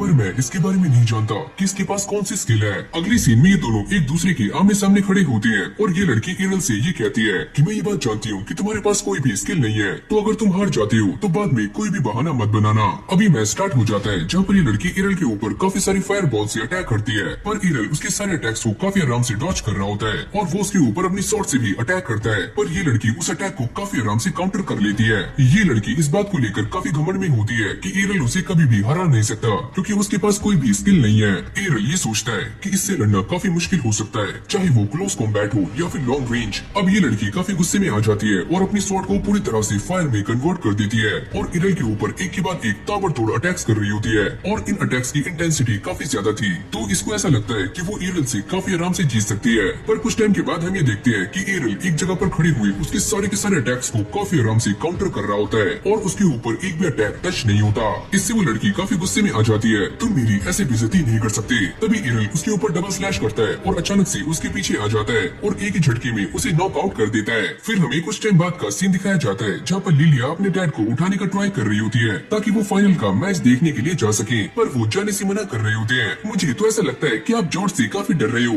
ऐसा कुछ भी भी नहीं है, मेरा बस मन नहीं है और इसलिए मैं जाना नहीं चाहता। लेकिन वो उन्हें अपने साथ ले जाने के लिए मना लेती है और ये दोनों ही हंसते हुए आगे जा रहे होते हैं। इस तरफ रायना इस टूर्नामेंट को लेकर काफी नर्वस होती है। तभी एरल उसके पास आता है और उसे समझाने का ट्राई करता है, पर वो ये कहती है कि ये वाला टूर्नामेंट इस सिटी का सबसे बड़ा टूर्नामेंट है, तो नर्वस होना जाहिर सी बात है। तभी अचानक से ये अनाउंसमेंट होती है कि अगला मैच स्टार्ट होने वाला है और ये मैच जॉर्ज और एरल के बीच में है। रायना भी उसे जाते हुए ऑल द बेस्ट कहती है, जिसके बाद एरल मैदान में आ जाता है। पर ये सारे लोग जॉर्ज को देखकर काफी शॉक्ड हो जाते हैं क्योंकि वो दिखने में काफी अजीब लग रहा होता है। तभी लिलिया के डैड उसकी स्वॉर्ड को नोटिस करते हैं और वो एरल को पहले ही वार्न कर देते हैं कि ये एक तरह की डीमन स्वॉर्ड है, तो तुम्हें इससे बचकर रहना होगा। अरे वाह, तुम्हारी नजरें तो काफी पारखी हैं, तुमने इसे काफी जल्दी पहचान लिया। लिलिया के डैड ये सारी कहानी सुनाते हैं कि पहले इस स्वॉर्ड को डीमंस को मारने के लिए बनाया गया था, लेकिन बाद में ये स्वॉर्ड अपने आप ही डीमन बन गई और इसे जंजीरों से बांध कर रखा गया था। वो स्वॉर्ड ये कहती है, अब मैं आजाद हो चुकी हूँ, तो मुझे उन सभी से बदला लेना है जिसने मेरे साथ ऐसा किया, और जॉर्ज ने मुझे आजाद करने में काफी महत्वपूर्ण भूमिका निभाई है, तो मैं इसके साथ हूँ। जैसे जॉर्ज इन सभी को इस स्वॉर्ड का नाम बताता है तो सारे लोग ये सुनते ही काफी चौंक जाते हैं और यहाँ पर बैठे हुए सारे के सारे लोग यहाँ से भागना शुरू कर देते हैं और पूरे एरिना में भगदड़ मच जाती है। ये देखकर स्वॉर्ड अपनी पावर्स का इस्तेमाल करती है, जिससे वो चारों तरफ एक बैरियर को क्रिएट कर देती है और सारे लोग इस बैरियर में ट्रैप हो जाते हैं। इस स्वॉर्ड को सभी को परेशान करने में काफी मजा आ रहा होता है। फिर हम एरल को देखते हैं जो कि अभी इसके सामने टच से मस नहीं हुआ है, लेकिन फाइट करने से पहले ही ये दोनों आपस में वार्तालाप कर रहे होते हैं। जॉर्ज ये कहता है कि तुम्हें क्या लगता है कि स्वॉर्ड गॉड जैसा कोई होता भी है? ऐसा आजकल कोई भी नहीं है, ये सारी बस अफवाहें हैं और आज के टाइम में ऐसा कोई भी नहीं है जो मुझे डिफीट कर पाए। एरल उसे कहता है कि मैं तुम्हें काफी सारी चीजें क्लियर कर देता हूँ कि स्वॉर्ड गॉड अब भी जिंदा है और वो मेरी मॉम है। वैसे मैं एक स्वॉर्ड गॉड नहीं हूँ, लेकिन फिर भी मैं तुम्हें काफी आराम से खत्म कर सकता हूँ। जिसके बाद इन दोनों के बीच में फाइट स्टार्ट हो जाती है और एरल की स्पीड सच में काफी ज्यादा होती है। जॉर्ज को ऐसा लगता है कि ये तो स्वॉर्ड गॉड की तरह ही फाइट कर रहा है, पर इससे भी उसे घंटा फर्क नहीं पड़ता। अगले पल वो एरल के ऊपर एक जोरदार अटैक करता है और इसको देखकर ऐसा लगता है कि एरल सच में हार चुका है और जॉर्ज काफी इविल तरह से स्माइल करता है। शायद से तुम हार चुके हो और तुम्हारा कहना सब कुछ बेकार था। जॉर्ज की देखकर काफी ज्यादा फट जाती है कि एरल को इससे एक भी खरोंच नहीं आती और वो काफी गुस्से में आकर एरल पर एक के बाद एक ताबड़तोड़ अटैक्स करना शुरू करता है, लेकिन एरल उसके सारे अटैक्स को काफी आराम से डॉज कर रहा होता है। जिसके बाद वो जॉर्ज के ऊपर एक काफी खतरनाक अटैक करता है, जिससे जॉर्ज की हालत काफी खराब हो जाती है। ये तो सच में स्वॉर्ड गॉड की तरह फाइट कर रहा है, इसकी स्किल्स तो काफी कमाल की है। जॉर्ज के कुछ करने से पहले ही एरल उसे हरा देता है। यहाँ पर खड़े हुए सारे लोग एरल को चीयर अप कर रहे होते हैं कि उसने काफी आसानी से इस डीमन को हरा दिया, पर अब ये स्वॉर्ड हार नहीं मानती और वो इस स्टेडियम में किसी ऐसे को ढूंढ रही होती है जो कि उसकी पावर्स का सही से इस्तेमाल कर पाए, और उसे वो इंसान मिल जाता है जो है लिलिया के डैड। अब ये स्वॉर्ड रायना के ऊपर अटैक कर देती है और जैसे एरल उसे बचाने के लिए सामने आता है तो ये स्वॉर्ड लिलिया के डैड को अपने कब्जे में कर लेती है। एरल ये समझ जाता है कि इंसान को हराने से कुछ भी नहीं होगा, उसे स्वॉर्ड को ही डिस्ट्रॉय करना होगा। अब ये स्वॉर्ड एरल से फाइट करने के लिए रेडी हो जाती है और वो ये कहती है, अगर तुम मेरे पास आए तो मैं तुम्हारी वाइफ को जान से मार दूंगा। अबे ओए, ये उसकी वाइफ नहीं है, मुझे तो ऐसा लगता है कि ये स्वॉर्ड भी घन चक्कर है। अब इस स्वॉर्ड के पास लिलिया के डैड की मेमोरीज होती हैं, तो उसे ऐसा लग रहा होता है कि लिलिया उसकी वाइफ है। लिलिया को भी ये सारा कुछ देखकर ठंडे पसीने आ रहे होते हैं और वो इस बात से काफी डर रही होती है जो कि एरल ने बोली है। वो ये कहता है, तो चलो फिर मैं तुम दोनों को ही जान से मार देता हूँ। अबे ओए, क्या कर रहा है ये? स्वॉर्ड कहती है, क्या तुम पागल हो जो अपनी वाइफ को ही जान से मारना चाहते हो? और इस तरफ लिलिया की फटकर चार हो जाती है और वो एरल से सारी माफिया मांग रही होती है जो भी उसने पहले किया था। प्लीज मुझे माफ कर दो, मुझे बचा लो, मैंने तुमसे जो भी कहा था वो सारा कुछ झूठ था, मैं उसके लिए तुमसे माफी मांगती हूँ। ये बच्ची कुछ ज्यादा ही बकवास कर रही है, क्या मैं इसे जान से मार दूं? लिलिया के डैड अपने हाथ पर कंट्रोल करने का ट्राई करते हैं, जिससे उनकी ये पकड़ ढीली हो जाती है और लिलिया इससे बच जाती है। एरल को भी इस बात का अंदाजा हो जाता है कि उसके डैड इस स्वॉर्ड से अंदर ही अंदर फाइट कर रहे हैं। मैं तुमसे इतनी जल्दी हार नहीं सकता, मुझे अभी ही अपनी जिम्मेदारियों के बारे में पता लगा है, तो मैं इनसे मुंह नहीं मोड़ सकता। ये बोलते ही वो इस स्वॉर्ड को उसकी तरफ फेंकते हैं और वो भी अपनी टेक्निक से इस स्वॉर्ड के टुकड़े टुकड़े कर देता है, यानी कि इसका काम 25 हो जाता है और ये स्वॉर्ड पूरी तरह से खत्म हो जाती है। इस स्वॉर्ड के खत्म होते ही यहाँ पर लगा हुआ सारा का सारा बैरियर भी खत्म हो जाता है और सारे लोग काफी खुश हैं कि एरल ने उस डीमन को और साथ में उस स्वॉर्ड को हरा दिया है। अब अगली सीन में हम ड्रैगन फैंग के लीडर रॉड को देखते हैं जो कि काफी सारे बंदों को ट्रेनिंग दे रहे होते हैं, क्योंकि जब से एरल ने जॉर्ज को हराया है तो इस वाले गिल्ड की रेपुटेशन पहले के मुकाबले काफी गुना बढ़ चुकी है। तो यहाँ पर काफी सारे बंदों ने एडमिशन ले लिया है, तो रॉड उन्हीं को ही ट्रेनिंग दे रहे होते हैं। जिसके बाद हमें ये पता लगता है कि एरल अपने गाँव वापस लौट चुका है, यानी कि उसने गिल्ड को छोड़ दिया है और रेनर भी उसके पीछे पीछे वहाँ पर चली गई है, पर उसने गिल्ड को छोड़ा है या फिर नहीं ये अभी क्लियर नहीं है। जिसके बाद हमें एरल को दिखाया जाता है जो कि अपनी मॉम के साथ प्रैक्टिस कर रहा होता है और वो इस बात को चेक करना चाहता है कि वो पहले से कितना इतना स्ट्रॉन्ग बन चुका है और ये दोनों ही एक दूसरे को काफी कड़ी टक्कर दे रहे होते हैं। और एरल भी अपनी मॉम को हराने में सफल हो चुका है, जो कि एक स्वॉर्ड प्रिंसेस है, यानी कि अब वो पहले के मुकाबले काफी स्ट्रॉन्ग बन चुका है और स्वॉर्ड प्रिंसेस से भी काफी स्ट्रॉन्ग हो गया है। रेनर भी उसे ढूंढते ढूंढते एरल के घर पर आ जाती है, पर वो और उसकी मॉम बाहर गए हुए होते हैं, तो उसकी मुलाकात उसकी छोटी बहन से होती है। मेरे भाई यहाँ पर नहीं है और तुम यहाँ से चली जाओ, जल्दी जाओ। जब ये दोनों ऐसे ही बातें कर रहे होते हैं, तभी एरल और उसकी मॉम यहाँ पर आ जाती है। एरल उसे अंदर के लिए इन्वाइट करता है और अंदर आने के बाद रेनर उससे पूछती है कि उसने गिल्ड को छोड़ा क्यों। एरल उसे बताता है कि मैंने सारी स्किल्स सीख ली है और अब मुझे ऐसा नहीं लगता कि वहाँ पर कुछ है जो कि मैं सीख पाऊंगा। एरल की मॉम रेनर से ये पूछती है कि वो यहाँ पर क्या कर रही है और वो कौन है। वैसे हम दोनों एक ही गिल्ड में थे और मैं जानती हूँ कि आप काफी स्ट्रॉन्ग हो, तो क्या मैं आपकी डिसाइपल बन सकती हूँ ताकि मैं भी काफी स्ट्रॉन्ग हो पाऊँ। अगली पल रेनर के डैड भी यहाँ पर आ जाते हैं और वो यहाँ पर इसलिए आए थे ताकि वो एरल की मॉम से हेल्प मांग सके, क्योंकि जब एरल और उसकी मॉम प्रैक्टिस कर रहे थे तो उससे काफी खतरनाक शॉक वेव्स बाहर निकल रही थी, जिससे पूरा गांव डर जाता है। और इसके डैड को भी ऐसा लगा था कि यहाँ पर कोई जंगली जानवर आ चुका है जो कि काफी खतरनाक है। पर जैसे वो अपनी बेटी को यहाँ पर देखते हैं, वो ये पूछते हैं कि तुम यहाँ पर क्या कर रही हो। ये छोटी बच्ची यहाँ पर इसलिए आई है ताकि मैं इसे काफी कुछ सिखा सकूँ। इवांस भी ये सारा कुछ देखकर काफी खुश होता है कि उसकी बेटी बड़ी हो चुकी है, यानी कि शादी के लायक। जिसके बाद हमारा सीन चेंज होता है और एरल अपने डैड के पास आ जाता है और वो ये कहता है कि मैंने आज की शॉर्ट प्रैक्टिस में अपनी मॉम को हरा दिया और जैसे कि आपने मुझसे प्रॉमिस किया था कि आप मुझे मैजिक सिखाओगे, तो चलो मैजिक सीखते हैं। पर उसके डैड उसे साफ मना कर देते हैं कि मैजिक सीखना तुम्हारी बस की बात नहीं है। रेनर भी एरल की मॉम से ट्रेनिंग ले रही होती है, पर वो उसे सब्जी काटना सिखा रही होती है। पर रेनर काफी जोर जोर से सब्जियां काटती है, जिससे पूरा का पूरा टेबल टूट जाता है। अगर तुम सच में स्वॉर्ड्समैनशिप सीखना चाहती हो तो पहले तुम्हें घर के काम सीखने होंगे। एरल भी अपने डैड की काफी हेल्प कर रहा होता है और वो उनसे बार बार पूछता है, अरे डैड क्या आप मुझे मैजिक सिखाओगे? पर वो उसे बार बार साफ मना कर देते हैं। वैसे भी मैजिक को सीखने के लिए तुम्हारी बॉडी में माना का होना काफी इम्पोर्टेंट है और माना एक बैटरी की तरह काम करता है। जितना ज्यादा माना उतनी ज्यादा मैजिकल पावर्स, और जो बच्चा क्लास लेस है उसके पास माना हो ही नहीं सकता, तो तुम मैजिक कैसे सीखोगे? अब वो अपने डैड को ये बताता है कि जब भी वो प्रैक्टिस किया करता था तो वो अपनी स्ट्रेंथ को रिकवर करने के लिए होली वाटर बार बार पिया करता था। पर एक बार मैंने लिलिया के कहने पर एक ऐसी ड्रिंक पी जिसका नाम था माना रिकवरी पोशन, और उसे पीकर मुझे ऐसा लगा कि मेरी बॉडी में कुछ रिकवर हुआ है, यानी कि मेरी बॉडी में कहीं न कहीं पक्का माना है। और ये सुनते ही उसके डैड काफी शॉक्ड हो जाते हैं, जिसके बाद वो उसे मैजिक सिखाने के लिए मान जाते हैं। लेकिन हाँ भाई, ट्रेनिंग स्टार्ट करने से पहले एरल के डैड ये चेक करते हैं कि उसकी बॉडी में माना है या फिर नहीं। लेकिन जैसे एरल अपने हाथ से रोशनी बाहर निकालता है तो उसके डैड को ये कंफर्म हो जाता है कि उनकी बेटी के अंदर काफी कूट कूट कर माना भरा हुआ है, यानी कि मेरा बच्चा सच में मैजिक खुद सीख सकता है। पर एरल इतने से माना को यूज करते ही बेहोश हो जाता है और वो अगले दिन से अपनी ट्रेनिंग भी स्टार्ट कर देता है और बार बार अपनी माना का इस्तेमाल कर रहा होता है, क्योंकि ऐसा करने से माना भी काफी स्ट्रॉन्ग हो जाता है और बॉडी भी उसे काफी आराम से झेल पाती है। लेकिन जैसे वो बार बार माना का इस्तेमाल करता है तो वो बार बार बेहोश हो जाता है और उसे इसे रिकवर करने में टोटल 6 महीने लगते हैं। जैसे ये 6 महीने खत्म हो जाते हैं तो उसके डैड उसे एक पर्चा थमाते हैं जिसके अंदर काफी सारे स्पेल्स लिखे हुए होते हैं और वो उससे कहते हैं, अगर तुम सच में मैजिक को कास्ट करना चाहती हो तो तुम्हें ये स्पेल्स बार बार अपने मन में दोहराने होंगे, क्योंकि तुम्हारे पास ऐसी कोई भी स्किल नहीं है जो कि मैजिक को प्रोड्यूस कर सके। और ये बात एरल को काफी अजीब लग रही होती है और थोड़ी सी मुश्किल भी। अगर तुम इसके बारे में ज्यादा इन्फॉर्मेशन गैदर करना चाहती हो तो कोई है जो कि तुम्हारी हेल्प कर सकता है, जो कि मैजिक सिटी की एकेडमी में है। और इससे एक बात तो क्लियर हो जाती है कि एरल काफी जल्दी मैजिक एकेडमी जाने वाला है। और फिर अगले सीन में हम रेनर को देखते हैं जो कि घर के काम काज में काफी अच्छी हो चुकी है। और तभी यहाँ पर एरल की छोटी बहन आती है जिसके हाथ में एक लेटर होता है और वो काफी रो रही होती है। और ये लेटर एरल का होता है जिसमें उसने ये लिखा हुआ था कि मैं मैजिक सीखने के लिए द सिटी ऑफ मैजिक जा रहा हूँ। और यहीं से हमारा सीन चेंज हो जाता है जहाँ पर हम एरल को देखते हैं जो कि बाकी और 3 लोगों के साथ कहीं पर जा रहा होता है। और ये तीनों ही जो कि एरल के साथ सफर कर रहे होते हैं, इन तीनों के पास ही अलग अलग मैजिक एबिलिटीज होती हैं। और यहाँ पर मैजिक एबिलिटीज को 6 कलर्स में डिवाइड किया जाता है, जैसे कि red, blue, green, yellow, white और ब्लैक। ये तीनों एरल को ये बताते हैं कि एक इंसान एक ही मैजिक एबिलिटी में माहिर हो सकता है और ये तीनों भी एक एक मैजिक एबिलिटी में माहिर हैं। पर एरल पर ये रूल काम नहीं करता क्योंकि उसकी कोई क्लास नहीं है, तो इसलिए वो किसी भी तरह का मैजिक सीख सकता है। पर तभी अचानक वो देखते हैं कि सामने एक ट्रोल नाम का मॉन्स्टर आ जाता है और ये तीनों ही उसे देखकर काफी डर जाते हैं। काइटो थोड़ी हिम्मत करके सामने आता है और वो अपने मैजिक का इस्तेमाल करता है, पर इस मॉन्स्टर को कुछ भी नहीं होता। लेकिन तभी एरल सामने आता है और वो एक स्पेल कास्ट करता है जिससे ये सामने वाला मॉन्स्टर एक ही झटके में खत्म हो जाता है। काइटो ये देखते ही एरल का फैन बन जाता है। अरे मास्टर, मुझे अपना शागिर्द बना लो।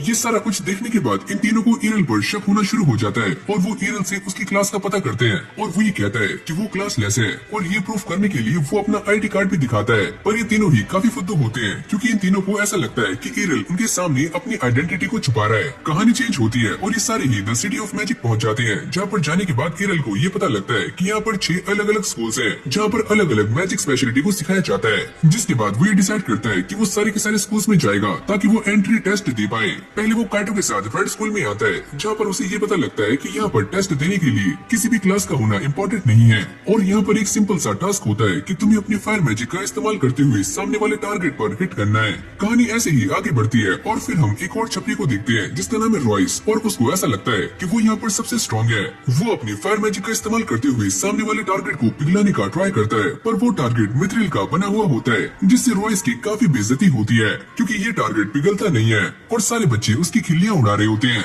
पर जैसे ही एरल की बारी आती है तो वो भी इसी स्पेल का इस्तेमाल करता है जो कि है इरप्शन, और उससे ये सामने वाला स्टैचू काफी आराम से पिघल जाता है। ये सारा कुछ देखकर सारे बच्चे हक्की बक्की रह जाते हैं और इससे हमें एक बात और क्लियर हो जाती है कि एरल सारे स्पेल को काफी आराम से कॉपी कर सकता है और साथ में उन्हें मॉडिफाई भी कर पाता है। जिसके बाद वो ब्लू स्कूल में जाता है जहाँ पर कोफा भी एंट्री टेस्ट दे रही होती है और यहाँ पर वो आइस ब्लेड का इस्तेमाल करता है और इस टेस्ट को भी काफी आराम से पास कर लेता है। और अब बारी आती है ग्रीन स्कूल में जाने की जहाँ पर रास्ते में उसकी मुलाकात कॉलेज से होती है और वो भी वहीं पर जा रही होती है, पर ये काफी नर्वस है तो एरल उसे चीयर अप करता है ताकि उसके अंदर थोड़ा बहुत कॉन्फिडेंस बढ़ जाए। अब जैसे दोनों अंदर आते हैं तो यहाँ पर उन्हें विंड मैजिक का इस्तेमाल करके सामने वाली विंड मिल को घुमाना है और एरल टोर्नेडो का इस्तेमाल करता है जिससे वो सामने वाली विंड मिल को घुमाने के साथ साथ उसे पूरी तरह से डिस्ट्रॉय कर देता है। और ऐसे ही सारे के सारे एंट्री टेस्ट को पास करते करते एरल ब्लैक स्कूल में पहुंच जाता है, पर वो ये देखता है कि यहाँ पर कोई भी टेस्ट नहीं हो रहा है। यहाँ पर उसकी मुलाकात एक लेडी से होती है जो कि अपने पेट को ढूंढ रही होती है और ये एक काइमेरा है जो कि उसी ने बनाया है। लेकिन तभी अचानक उसके पीछे एक औरत का स्केलेटन आ जाता है तो एरल अपनी स्वॉर्ड से उसका धर उड़ा देता है, पर वो अपने सर को दोबारा से जोड़ लेती है और इसका नाम है लटालिया और वो ये कहती है, अरे ओए मैं यहाँ की रिसेप्शनिस्ट हूँ, यहाँ पर कोई भी टेस्ट नहीं हो रहा है, यहाँ पर तुम्हें सेल्फ स्टडी करनी है और जो भी किताब तुम्हें चाहिए वो हम तुम्हें प्रोवाइड करेंगे। यानी कि ज्यादातर लोग ब्लैक मैजिक को सीखना पसंद नहीं करते तो इसलिए यहाँ पर काफी कम लोग हैं। अब जैसे वो यहाँ से बाहर निकलता है तो उसकी मुलाकात काइटो और बाकी सबसे होती है और वो एरल को ये बताते हैं कि उसने अभी तक जो भी टेस्ट दिए हैं वो उन सभी में फर्स्ट आया है। और जब उसे कोर्सेज की सारी लिस्ट दिखाई जाती है तो वो ये देखता है कि काफी सारे कोर्सेज आपस में टकरा रहे हैं, यानी कि वो एक टाइम पे 2 कोचिंग नहीं ले पाएगा। काइटो और बाकी सब एरल की हेल्प करने के लिए रेडी हो जाते हैं और वो ये कहते हैं कि जब भी तुम्हारे 2 कोर्सेज आपस में कोलैप्स करेंगे तो तुम हमें बता सकते हो क्योंकि हम तुम्हारी हेल्प करने के लिए हमेशा ही तत्पर हैं। यहाँ तक ये तीनों उससे कहते हैं कि एरल उनके नोट्स को कॉपी कर सकता है जिससे उसे काफी अच्छा लगता है और वो इन तीनों के साथ ही अपनी मैजिकल जर्नी को आगे बढ़ाता है। जिसके बाद हम ये देखते हैं कि एरल काइटो के साथ रेड स्कूल में क्लास अटेंड करने के लिए निकल जाता है और जैसे दोनों वहाँ से बाहर आते हैं तो सारे लोग बैठकर आपस में डिस्कस कर रहे होते हैं, यानी कि हर बच्चे के पास एक आइडेंटिटी प्रूफ होना चाहिए, यानी कि एक आईडी। पर एरल के पास टोटल 6 आईडीज हैं और इसके बारे में एरल के ये तीनों दोस्त ही जानते हैं और बाकी किसी को भी इसके बारे में पता नहीं होता। अंदर जाते हुए दोनों रॉय से टकराते हैं और उसे ये बिल्कुल भी बर्दाश्त नहीं होता, पर जैसे एरल उसे बताता है कि वो क्लासलेस है तो वो ये सुनकर काफी शॉक्ड हो जाता है और यहीं से हमारा सीन चेंज होता है जहाँ पर हम ये देखते हैं कि सारे बच्चे क्लास ले रहे हैं और यहाँ पर मैजिकल स्क्रिप्ट की क्लास चल रही है। एरल जिसके लिए सारी की सारी मैजिकल स्क्रिप्ट्स याद करना काफी इम्पोर्टेंट है और वो उन्हें टाइम के साथ साथ मॉडिफाई भी करता रहता है। जिसके बाद एरल ग्रीन स्कूल में आ जाता है जहाँ पर इन सभी का एक कंपटीशन चल रहा है और यहाँ पर सभी को फ्लाइट मैजिक का इस्तेमाल करना है। एरल उसे कॉपी करने का ट्राई करता है पर ये ऐसा नहीं कर पाता और वो अलग अलग मैजिक का इस्तेमाल करके उड़ने का ट्राई करता है और उसके डैड ने उसे साफ मना किया था कि वो फ्लाइट मैजिक का इस्तेमाल ना करे। तभी एक नल्ला बेरोजगार यहाँ पर आता है जो कि एरल को देखकर उसका मजाक बनाना शुरू करता है, अबे ओए तुम यहाँ पर क्या कर रही हो, तुम्हें फ्लाइट मैजिक यूज करना नहीं आता तो तुम यहाँ से चले जाओ और जाकर बाहर आलू कांदा बेचो। अब ये लड़का एरल को अपने बारे में बताना शुरू करता है कि इस जगह पर अलग अलग गेम्स होती हैं जैसे कि फ्लाइट रेस और मैं यहाँ की फ्लाइट रेस का चैंपियन हूँ और दोबारा से ये फ्लाइट रेस 1 महीने बाद होने वाली है तो मैं तुम्हें इसके लिए चैलेंज करता हूँ। एरल भी उसके चैलेंज को एक्सेप्ट कर लेता है। फिर हमें रात का सीन दिखाया जाता है जहाँ पर एरल के ये तीनों ही दोस्त स्कूल में घूम रहे होते हैं और ये कुछ सामान लेने के लिए यहाँ पर आए हुए थे, पर इन तीनों की ही काफी ज्यादा फट रही होती है। तभी अचानक से खिड़की से उड़ता हुआ बंदा इन तीनों के पास आता है और इन तीनों की और भी ज्यादा फट जाती है। लेकिन तभी ये बात रिवील होती है कि ये कोई और नहीं बल्कि एरल है। क्वालिटी देखकर काफी हैरान हो जाती है कि एरल ने काफी कम टाइम में फ्लाइट मैजिक का इस्तेमाल करना सीख लिया है और वो उसी की प्रैक्टिस कर रहा है। वैसे मैं सोते हुए अपनी फ्लाइट मैजिक की प्रैक्टिस करता रहता हूँ। ये तीनों उसे ऐसा करने से मना करते हैं और ये कहते हैं कि तुम जाकर आराम करो। इन तीनों को भी सारा सामान मिल चुका है और ये तीनों ही यहाँ से से रफू चक्कर हो जाते हैं। एरल दोबारा से ब्लैक स्कूल में आ गया था, जहाँ पर उसकी मुलाकात लटाले से होती है और वो उसे एक बुक देती है जिसे एरल पूरी रात पढ़ता है। अगली सुबह एरल काइटो के साथ क्लास को अटेंड कर रहा होता है, जहाँ पर टीचर उन्हें मैजिकल स्क्रिप्ट के बारे में पढ़ा रहे होते हैं और वो स्क्रिप्ट लिखते हुए एक गलती कर देते हैं और एरल उन्हें पॉइंट आउट करता है, अरे ओए सर जी, आप यहाँ पर गलती कर रहे हो। ओ अच्छा, तो ये बात है, जल्दी से सामने आओ। और एरल उस स्पेल को मॉडिफाई करना शुरू कर देता है। ये देखकर उसके टीचर काफी इम्प्रेस हो जाते हैं, पर वही कहते हैं कि तुमने इस स्पेल से सारी की सारी सेफ्टी रिंग्स बाहर निकाल दी हैं।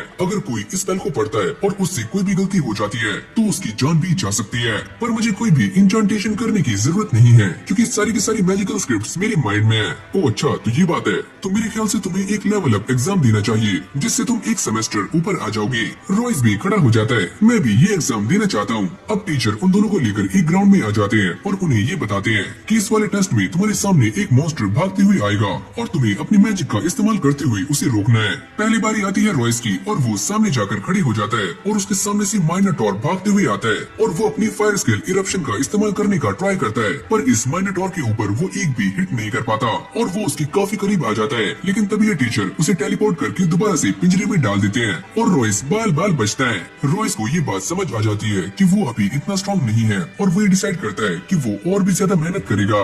और अब बारी आती है एरल की, पर उसके सामने एक काफी सुपीरियर माइनोटॉर आ जाता है। टीचर भी उसे देखकर काफी डर जाते हैं। चलो इस एग्जाम को कैंसिल करते हैं, पर एरल उन्हें ऐसा करने से साफ मना कर देता है। मुझे ऐसा लगता है कि मैं इसे आराम से हैंडल कर सकता हूँ, और वो अपनी फायर लेंस का इस्तेमाल करता है और इस जायंट माइनोटॉर पर 2 अटैक्स करता है, पर ये दोनों ही अटैक्स मिस हो जाते हैं। देखकर ऐसा लगता है कि एरल की वाट लगने वाली है, पर तभी अचानक से वो दोनों ही स्पेल्स घूमते हुए आते हैं और इस जायंट माइनोटॉर को लग जाते हैं, जिससे वो नीचे गिर जाता है। टीचर भी ये सारा कुछ देखकर काफी शॉक्ड हो जाते हैं और एरल को इस एग्जाम में पास कर देते हैं। अब जैसे ये सारी बातें एरल के दोस्तों को पता लगती हैं, तो वो काफी खुश होते हैं और साथ में एरल को कांग्रेचुलेट करते हैं। पर एरल उनसे कहता है कि ये तो अभी शुरुआत है और मैं सारे के सारे स्कूल्स में जाने वाला हूँ ताकि मैं प्रमोशनल एग्जाम दे पाऊँ और नेक्स्ट सेमेस्टर में जा पाऊँ। अब इसके बाद हम एरल के घर का सीन देखते हैं, जहाँ पर उसकी मॉम रेनर की अब भी ट्रेनिंग करवा रही होती है और वो खाना बनाने की प्रैक्टिस कर रही होती है। ये सारा कुछ देखकर ऐसा लगता है कि रेनर घर के कामों में काफी दिलचस्पी लेने लगी है और उसे इन सारे कामों में काफी मजा आ रहा है।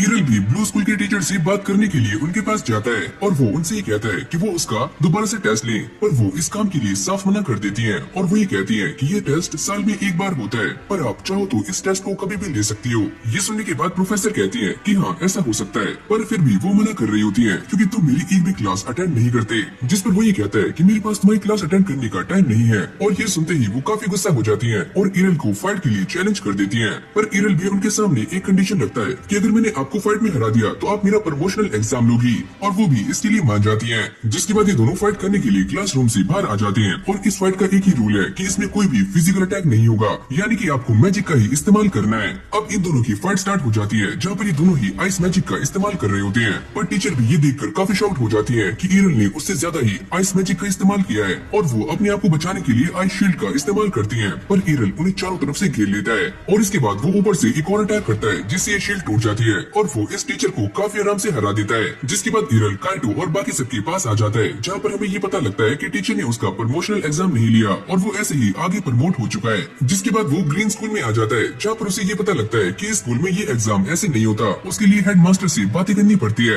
पर हेडमास्टर काफी बिजी इंसान है और वो किसी भी एक बच्चे के लिए किसी से बात नहीं करते। लेकिन तभी कॉलेट उसे बताती है कि अगर वो फ्लाइट रेस जीत जाता है तो शायद वो हेडमास्टर से बात कर पाएगा। और आखिरकार वो दिन आ जाता है जब ये फ्लाइट रेस होने वाली है और वो बच्चा दोबारा से एरल के सामने आ जाता है। ओहो, तो तुम भी यहाँ पर आ गए हो, चलो देखते हैं कौन जीता है। पर एरल को इस बच्चे के बारे में कुछ भी याद नहीं होता, तो उसे काफी गुस्सा आता है। शायद तुम मेरा नाम नहीं जानती, मेरा नाम है स्काइक। हेडमास्टर भी इस रेस की स्टार्ट होने का वेट कर रहे होते हैं और उनके पास एक और बंदा बैठा हुआ होता है जिसका नाम है डम्बल, और सारी लड़कियां इसकी दीवानी होती हैं, यानी कि इसके प्यार में लट्टू हैं। फिर हमें इस रेस के बारे में बताया जाता है कि इस रेस में मैजिक सिटी का एक पूरा चक्कर काटना है और जो भी ये चक्कर पहले काट कर यहाँ पर आएगा वो इस रेस को जीत जाएगा। अगली पल ये रेस स्टार्ट हो जाती है, जहाँ पर सारे बच्चे उड़ना शुरू करते हैं, पर कुछ बच्चे ऐसे होते हैं जो कि टर्न नहीं ले पाते और वो सामने जाकर गिर जाते हैं, क्योंकि उड़ते हुए सबसे मुश्किल काम होता है टर्न लेना, जो कि कुछ बच्चे नहीं ले पा रहे थे। और यहाँ पर सिर्फ 15 ही बच्चे होते हैं जो कि सही से आगे बढ़ पाते हैं। और फिर हम एरल और स्काइक को देखते हैं जो कि आगे बढ़ते हुए बहस कर रहे होते हैं, और यहाँ पर बस यही बंदा बहस कर रहा है, तुम मुझसे आगे नहीं जाओगे, मैं तुमसे जीतने वाला हूँ, समझे। इस रेस में सबसे आगे एक लड़की होती है जिसका नाम है डियोनी, और उसको देखकर ऐसा लगता है कि आज की ये रेस यही जीतने वाली है। लेकिन जैसे वो ये देखती है कि स्काइक और एरल उसके काफी नजदीक आ चुके हैं, तो वो अपनी स्पीड को काफी तेज तेज कर लेती है और स्काइक यहीं पर रुक जाता है। इतना उड़ना मेरे बस की बात नहीं है। इतना ज्यादा उड़ने की वजह से उसका सारा माना खत्म हो जाता है और वो यहीं पर रुकने का डिसाइड करता है। डियोनी और एरल अब भी एक दूसरे के काफी आसपास होते हैं, पर जैसे डियोनी ये देखती है कि एरल उसके काफी नजदीक आ चुका है तो वो अपनी स्पीड को काफी तेज कर लेती है। एरल भी ऐसा करने का ट्राई करता है, पर उससे ऐसा नहीं होता क्योंकि उसने बस 2 महीने की ही प्रैक्टिस की होती है और वो इस स्पीड को अचीव नहीं कर पाता। पर तभी हम ये देखते हैं कि एरल अपने पैरों के पास सारी हवा को इकट्ठा करता है और जोर से एक पंप मारता है, जिससे उसे एक काफी खतरनाक बूस्ट मिलता है। प्रोफेसर डम्बलबी ये देखकर काफी शॉक्ड हो जाते हैं क्योंकि कोई भी आज तक ऐसा नहीं है जो कि विंड मैजिक को ऐसे यूज कर पाया है। ये दोनों ही फुल स्पीड से आगे जा रहे होते हैं और इनके सामने एक काफी शार्प टर्न होता है। डियोनी इस टर्न को ले नहीं पाती और वो अपनी स्पीड को कम कर लेती है, पर एरल दोबारा से विंड मैजिक का इस्तेमाल करता है जिससे वो काफी आराम से ये वाला टर्न ले लेता है और इस रेस को जीत जाता है। डियोनी भी फिनिश लाइन को क्रॉस कर लेती है और वो सेकंड आती है और अब बारी आती है इस छपरी की और इसने भी फिनिश लाइन को क्रॉस कर लिया है और ये थर्ड आया है। और जैसे ही ये सारा तामझाम खत्म हो जाता है तो एरल हेडमास्टर के सामने खड़ा होता है जो कि उसे मेडल दे रहे होते हैं और एरल उनसे पूछता है क्या मैं एक क्लास ऊपर जा सकता हूँ? अरे हाँ तुम जा सकते हो। इसी के साथ एरल रेड, ब्लू और ग्रीन इंस्टीट्यूट में सेकंड ग्रेड तक पहुँच चुका है, लेकिन अब भी बाकी के 3 इंस्टीट्यूट बचे हुए हैं। अब एरल येलो स्कूल में आ जाता है जहाँ पर वो रिसेप्शनिस्ट से बातें कर रहा होता है और वो असेंबली ज्वाइन करने की बात करता है, पर वो उसे साफ मना कर देती है कि असेंबली ज्वाइन करने की डेट निकल चुकी है तो वो अब असेंबली ज्वाइन नहीं कर सकता। एरल भी ये सारा कुछ इसलिए कर रहा होता है ताकि वो बिना प्रमोशनल एग्जाम दिए अगले ग्रेड में जा सके। तभी यहाँ पर एक और टीचर आते हैं जिनका नाम है रॉजवेल और वो ये सारा माजरा सुन रहे होते हैं, जिसके बाद वो एरल से ये पूछते हैं क्या तुम मेरे असिस्टेंट बनोगे, क्योंकि मैंने ये सुना है कि तुम असेंबली ज्वाइन करना चाहते हो और तुम्हारे पास एक गोलम है जो कि तुमने बनाया है और वो तुम सभी के सामने प्रेजेंट भी कर पाओगे। एरल ये सुनते ही काफी एक्साइटेड हो जाता है और वो रोजवेल को हाँ कर देता है, जिसके बाद रोजवेल यहाँ से चले जाते हैं। रिसेप्शनिस्ट एरल से कहती है कि तुम्हें उन्हें मना कर देना चाहिए क्योंकि वो एक काफी अच्छे गोलम एक्सपर्ट है और वो न्यू कमर्स को गोलम फाइट के लिए चैलेंज करते हैं और आज तक कोई भी उन्हें हरा नहीं पाया है। अब यहीं से हमारा सीन चेंज होता है और हम असेंबली वाला दिन देखते हैं जब रोजवेल एरल को फाइट के लिए चैलेंज कर देते हैं और वो अपनी मिट्टी के गोलम्स बनाना शुरू करते हैं। एरल भी अपने रेड गोलम को लेकर यहाँ पर आ जाता है और वो सभी को ये बताता है कि ये वाला गोलम अर्थ मैजिक से कंट्रोल होता है। अब जैसे ही ये फाइट स्टार्ट होती है तो रोजवेल का गोलम एरल के गोलम पर अटैक करना शुरू करता है, पर इससे उसी का हाथ टूट जाता है। रोजवेल ये देखकर काफी शॉक्ड हो जाता है, जिसके बाद वो अपने सारे गोलम्स को ये कमांड देता है कि वो एक साथ अटैक करे। एरल अर्थ मैजिक का इस्तेमाल करता है जिससे उसके गोलम के पास 2 स्वॉर्ड्स आ जाती हैं और वो इन सारे ही गोलम्स को काफी आराम से ठिकाने लगा देता है। जैसे ही एरल इस फाइट को जीतता है तो सभी को ऐसा लगता है कि पक्का दाल में कुछ काला है, पर एरल रोजवेल को ये बताता है कि उसका वाला गोलम रेड मेटल से बना हुआ है और ये काफी लाइट है तो इसलिए ये काफी कॉम्प्लिकेटेड मूव्स भी काफी आराम से कर पाता है। रोजवेल उसकी बातों को मान लेते हैं। एरल उनसे ये पूछता है क्या मैं वो एग्जाम दे सकता हूँ, पर वो ये कहते हैं कि कोई भी असिस्टेंट ये एग्जाम नहीं दे सकता, पर मैं इसके बारे में ऊपर बात करूंगा। जिसके बाद वो ये एग्जाम देने के लिए व्हाइट स्कूल में आ जाता है और ये लोग भी उसका ये एग्जाम लेने के लिए मान जाते हैं, जिसमें उसे एक डंजन में जाना है और यहाँ पर काफी सारे अनडेड्स को मारना है। ये प्रोफेसर एरल को देखकर काफी घबरा रही होती हैं क्योंकि उन्हें ये बात पता लग चुकी है कि एरल के अंदर माना कोट कोट के भरा हुआ है और यहाँ तक कि वो मल्टीपल मैजिक्स का भी इस्तेमाल कर सकता है। और अब ये दोनों डंजन में आ जाते हैं जहाँ पर एरल अपनी मैजिक का इस्तेमाल करता है और सामने काफी सारे अनडेड्स को खत्म करना शुरू कर देता है। इंस्ट्रक्टर को ऐसा लगता है कि उसका माना खत्म हो चुका है तो वो ऐसे ही एरल को पास कर देती है, लेकिन तभी अचानक से यहाँ पर एक हाई क्लास का अनडेड आ जाता है। एरल उसे मारने का ट्राई करता है, पर एरल के ये अटैक उसके ऊपर ज्यादा असर नहीं कर रहे होते। अब एरल एक और एडवांस स्पेल का इस्तेमाल करता है जिसका नाम है होली क्रॉस और वो इससे इस अनडेड को काफी आराम से खत्म कर देता है। ये देखकर इंस्ट्रक्टर भी काफी शॉक्ड हो जाती है और उसे अगले ग्रेड में प्रमोट कर देती है। यहीं से हमारा सीन चेंज हो जाता है और एरल ब्लैक स्कूल में आ जाता है, पर यहाँ पर कोई भी स्टूडेंट नहीं है तो यहाँ पर ऐसा कोई भी टेस्ट नहीं होता। जिसके बाद वो एक बुक को लेकर एक रूम में आ जाता है ताकि वो मैजिक की प्रैक्टिस कर पाए, पर तभी अचानक हम ये देखते हैं कि एक बुक के अंदर से एक डीमन बाहर आ जाता है। मैं काफी टाइम से इस किताब में क्या था और तुमने मुझे आजाद कर दिया है और अब मैं तुम्हें सेक्रीफाइस करके दोबारा से डीमन रेल में जाऊंगा। एरल लाइट मैजिक का इस्तेमाल करके इस डीमन को खत्म करने का ट्राई करता है, पर ये डीमन अपने आसपास एक बैरियर को क्रिएट कर लेता है। ये देखकर एरल उसके ऊपर अपनी शॉर्ट स्किल्स का भी इस्तेमाल करता है, पर इससे भी इस डीमन को कुछ भी नहीं होता क्योंकि ये इमोर्टल है। लेकिन एरल यहाँ पर भी नहीं रुकता और वो इसके ऊपर एक के बाद एक अटैक्स कर रहा होता है क्योंकि वो इस बात को जानता है कि जैसे जैसे वो इसके ऊपर अटैक करेगा तो इसे अपना माना यूज करना होगा, जिससे इसका माना काफी कम हो जाएगा और ये धीरे धीरे कमजोर भी हो जाएगा। अब ऐसे ही माना कम होते होते ये डीमन काफी छोटा हो जाता है और एरल के सामने अपनी लाइफ की भीख मांग रहा होता है, प्लीज मुझे माफ कर दो। और वो उसके ऊपर एक मैजिक स्पेल को कास्ट करता है जिससे ये डीमन उसका सर्वेंट बन जाता है, जिसका नाम एरल मैटी रखता है। मैटी जब जब एरल की कोई भी बात बात मानने से इनकार करता है तो इससे उसे काफी दर्द होता है। वो मैटी को लेकर अपने बाकी के दोस्तों के पास भी आ जाता है और मैटी को उन सभी से इंट्रोड्यूस करवाता है। यहीं से हमारी कहानी चेंज हो जाती है, जहाँ पर हम ये देखते हैं कि सारे ही हेडमास्टर्स बैठकर मीटिंग कर रहे होते हैं और उन्हें शहर की तरफ से जो फंड आया होता है वो सभी आपस में डिवाइड कर रहे होते हैं। लेकिन ब्लैक स्कूल के फंड को पहले के मुकाबले 40% कम कर दिया गया है, क्योंकि उस स्कूल में कोई भी बच्चा नहीं पढ़ता और उसने आसपास के एरियाज में कोई भी डेवलपमेंट का काम नहीं किया। और अगर वो अपना पुराना वाला बजट हासिल करना चाहते हैं तो उन्हें आने वाले कंपटीशन में जीतना होगा। ये सुनते ही ब्लैक स्कूल के हेडमास्टर काफी गुस्सा हो जाते हैं, क्योंकि उन्हें ये बजट अपनी रिसर्च के लिए चाहिए था। यहीं से हमारा सीन कट हो जाता है और हमें ये बताया जाता है कि मेज लॉर्ड फेस्टिवल स्टार्ट होने वाला है, जहाँ पर सारे ही स्कूल एक दूसरे से कंपटीशन करेंगे और एरल भी इसमें पार्टिसिपेट करने के बारे में सोच रहा होता है। जिसके बाद हम ब्लैक मैजिक स्कूल की हेडमास्टर को देखते हैं, जो कि अपने सामने डेमन रैम से एक डेमन को समन करते हैं, जो कि दिखने में एक स्लाइम की तरह लग रहा होता है। और वो समन होते ही इस हेडमास्टर को सामने से खा जाता है। अब इस स्लाइम मॉन्स्टर अपने आसपास की चीजों को खाना शुरू करता है, जिससे इसका साइज पहले के मुकाबले काफी गुना बढ़ जाता है। अब यहीं से हमारा सीन चेंज होता है, जहाँ पर हम सारे के सारे हेडमास्टर्स को देखते हैं। ये सारे एक जगह पर इकट्ठे हुए होते हैं, क्योंकि काफी जल्दी एक कंपटीशन होने वाला है और इन सभी को अपने बेस्ट स्टूडेंट को चुनना है। और ये सारे एक साथ ही एरल का नाम लेते हैं और ये सारे ही काफी हैरान रह जाते हैं, क्योंकि इन सभी का फेवरेट स्टूडेंट एरल है। क्योंकि इन स्कूलों में हर बच्चे की इन्फॉर्मेशन को काफी सीक्रेट रखा जाता है, तो इसलिए ये सारे प्रिंसिपल्स एरल के बारे में नहीं जानते थे। पर तब अचानक उन्हें किसी के चिल्लाने की आवाज आती है और हम ये देखते हैं कि ये वाला स्लाइम बाहर निकल चुका है और वो सभी के ऊपर अटैक्स कर रहा है। ये बच्चा उसे रोकने का ट्राई करता है, पर ये उसे मारने के लिए सामने आता है। पर तब अचानक डियोने यहाँ पर आ जाती है और वो इस बच्चे को बचा लेती है। कॉलेट भी यहाँ से डर के भाग रही होती है, पर उसका पैर फिसल जाता है और वो नीचे गिर जाती है। काइडो और कूफा उसे रोकने का ट्राई करते हैं, पर ये स्लाइम मॉन्स्टर काफी खतरनाक होता है और जैसे ही ये उन्हें मारने वाला होता है तभी अचानक से एरल की एंट्री हो जाती है और वो इन सभी को बचा लेता है। अब ये सारे के सारे प्रिंसिपल्स भी यहाँ पर आ जाते हैं और वो इस स्लाइम मॉन्स्टर के ऊपर अपने खतरनाक अटैक्स करते हैं, पर इससे उसे कुछ भी नहीं होता और उल्टा वो काफी स्ट्रांग हो जाता है। एरल जैसे ही उन्हें देखता है तो ये सोचता है कि इन सबके अटैक्स काफी कमजोर है, मैं तो इन्हें काफी आराम से सीख सकता हूँ। साथ में वो ये सोचता है कि शायद से उसने इस जगह पर सारा कुछ सीख लिया है और वो सारे रूल्स को ब्रेक करते हुए अपने हाथ में एक स्वॉर्ड को समन कर लेता है। ये स्लाइम मॉन्स्टर पहले के मुकाबले काफी बड़ा हो चुका है और उसने सिटी पर अटैक्स करने शुरू कर दिए होते हैं, जिससे काफी सिटी तबाह हो चुकी थी। एरल भी उस पर अटैक करने के लिए सामने आ जाता है और वो अपने स्वॉर्ड से इस स्लाइम के छोटे छोटे पीसेस करना शुरू कर देता है। ये सारे प्रिंसिपल्स एरल को देखकर उससे पूछते हैं कि उसकी क्लास कौन सी है, पर वो ये कहता है कि वो क्लास लेस है। जिसके बाद वो इन सारे प्रिंसिपल्स को यहाँ से जाने के लिए कहता है, क्योंकि ये स्लाइम मॉन्स्टर्स उन्हीं लोगों पर अटैक करता है जो कि स्पेल कास्टर्स होते हैं, क्योंकि उनकी बॉडी में काफी सारा माना होता है। ये सुनते ही प्रिंसिपल्स अपने बच्चों के पास चले जाते हैं ताकि उन्हें प्रोटेक्ट कर सके, क्योंकि इन बच्चों के पास काफी सारा माना है और ये सारे ही एक बिल्डिंग के नीचे हैं, यानी कि एक छत के नीचे।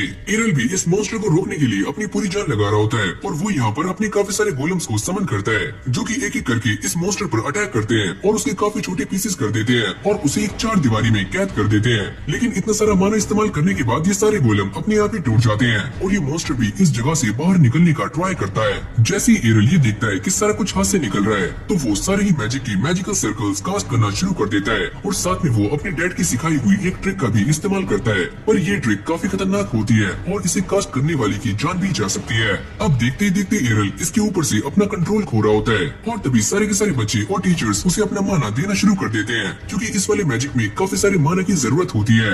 अगली पल एरल इस स्पेल को कंट्रोल कर लेता है और एक ही झटके में इस स्लाइम मॉन्स्टर को भी खत्म कर देता है। अब सारे के सारे प्रिंसिपल्स उसके पास आ जाते हैं और उससे ये पूछते हैं कि तुम एक मेज लॉर्ड हो, क्योंकि तुमने अभी जो स्पेल कास्ट किया था वो बस एक मेज लॉर्ड ही कास्ट कर सकता है। एरल उन सभी को ये बताता है कि उसने ये स्पेल अपने डैड से सीखा था, जो कि एक मेज लॉर्ड है। ये सुनते ही वो सारे काफी शॉक्ड हो जाते हैं और उन्हें ये बात याद आती है कि बहुत पहले एक छोटा सा बच्चा था जिसका नाम था लियोन और वो काफी छोटी उम्र में ही मेज लॉर्ड बन गया था, पर उसने पढ़ाई को क्विट कर दिया।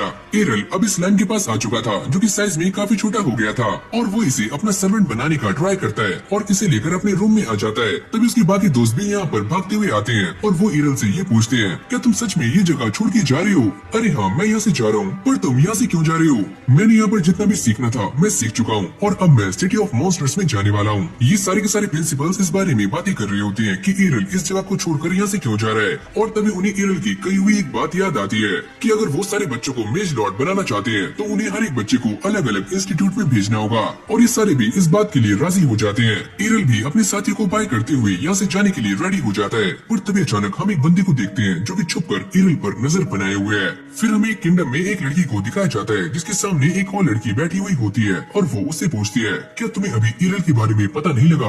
हमें उसके बारे में पता लग चुका है, हमारे एक साथी ने उसे अभी अभी देखा है कि वो अपने विलेज की तरफ जा रहा है, तो तुम उसे जल्दी मेरे पास लाओ। एरियल भी मैटी के साथ बातें करता हुआ जा रहा होता है और मैटी उससे उसकी फैमिली के बारे में पता करता है और अभी दोनों एक गाँव में आ जाते हैं जहाँ पर एरियल हॉट बात ले रहा होता है। तभी अचानक से यहाँ पर एक लड़की आती है और वो उससे पूछती है, क्या मैं यहाँ पर नहा सकती हूँ? अरे हाँ, तुम यहाँ पर बात ले सकती हो। पर इससे बात करते हुए एरियल और मैटी को उसके ऊपर शक हो रहा होता है, पर मैटी ये कहता है, अरे कोई दिक्कत नहीं है, अगर कुछ भी गड़बड़ हुई तो हम संभाल लेंगे। अब ये लड़की उसे एक कंट्री के बारे में बताना शुरू करती है जहाँ के लोग काफी अच्छे हैं और वहाँ पर सभी लोग काफी सुख और शांति से रहते हैं। एरियल उससे पूछता है, क्या ऐसी भी कोई जगह सच में एग्जिस्ट करती है?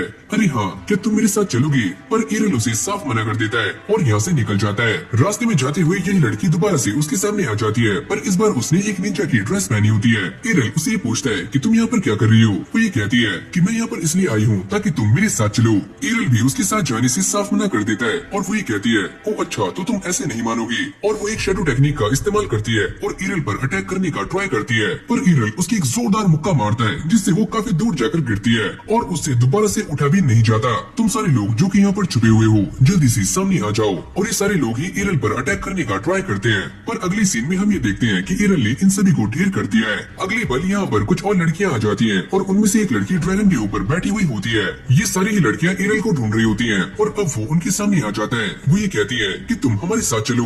अरे नहीं, ये मेरे साथ जाएगा। अरे थांबा थांबा, थोड़ी सांस तो ले लो, वैसे भी मैं तुम सभी को खत्म करने वाला हूँ। जैसे ही ये सारी लड़कियां एरियल पर अटैक करने का ट्राई करती है तो एरियल उन सभी को काफी आराम से धूल चटा देता है और वो ये कहता है, अरे वाह, मैंने इन सभी को काफी आराम से हरा दिया। लगता है यहाँ पर कोई भी ऐसा नहीं है जो कि मुझे टक्कर दे सके।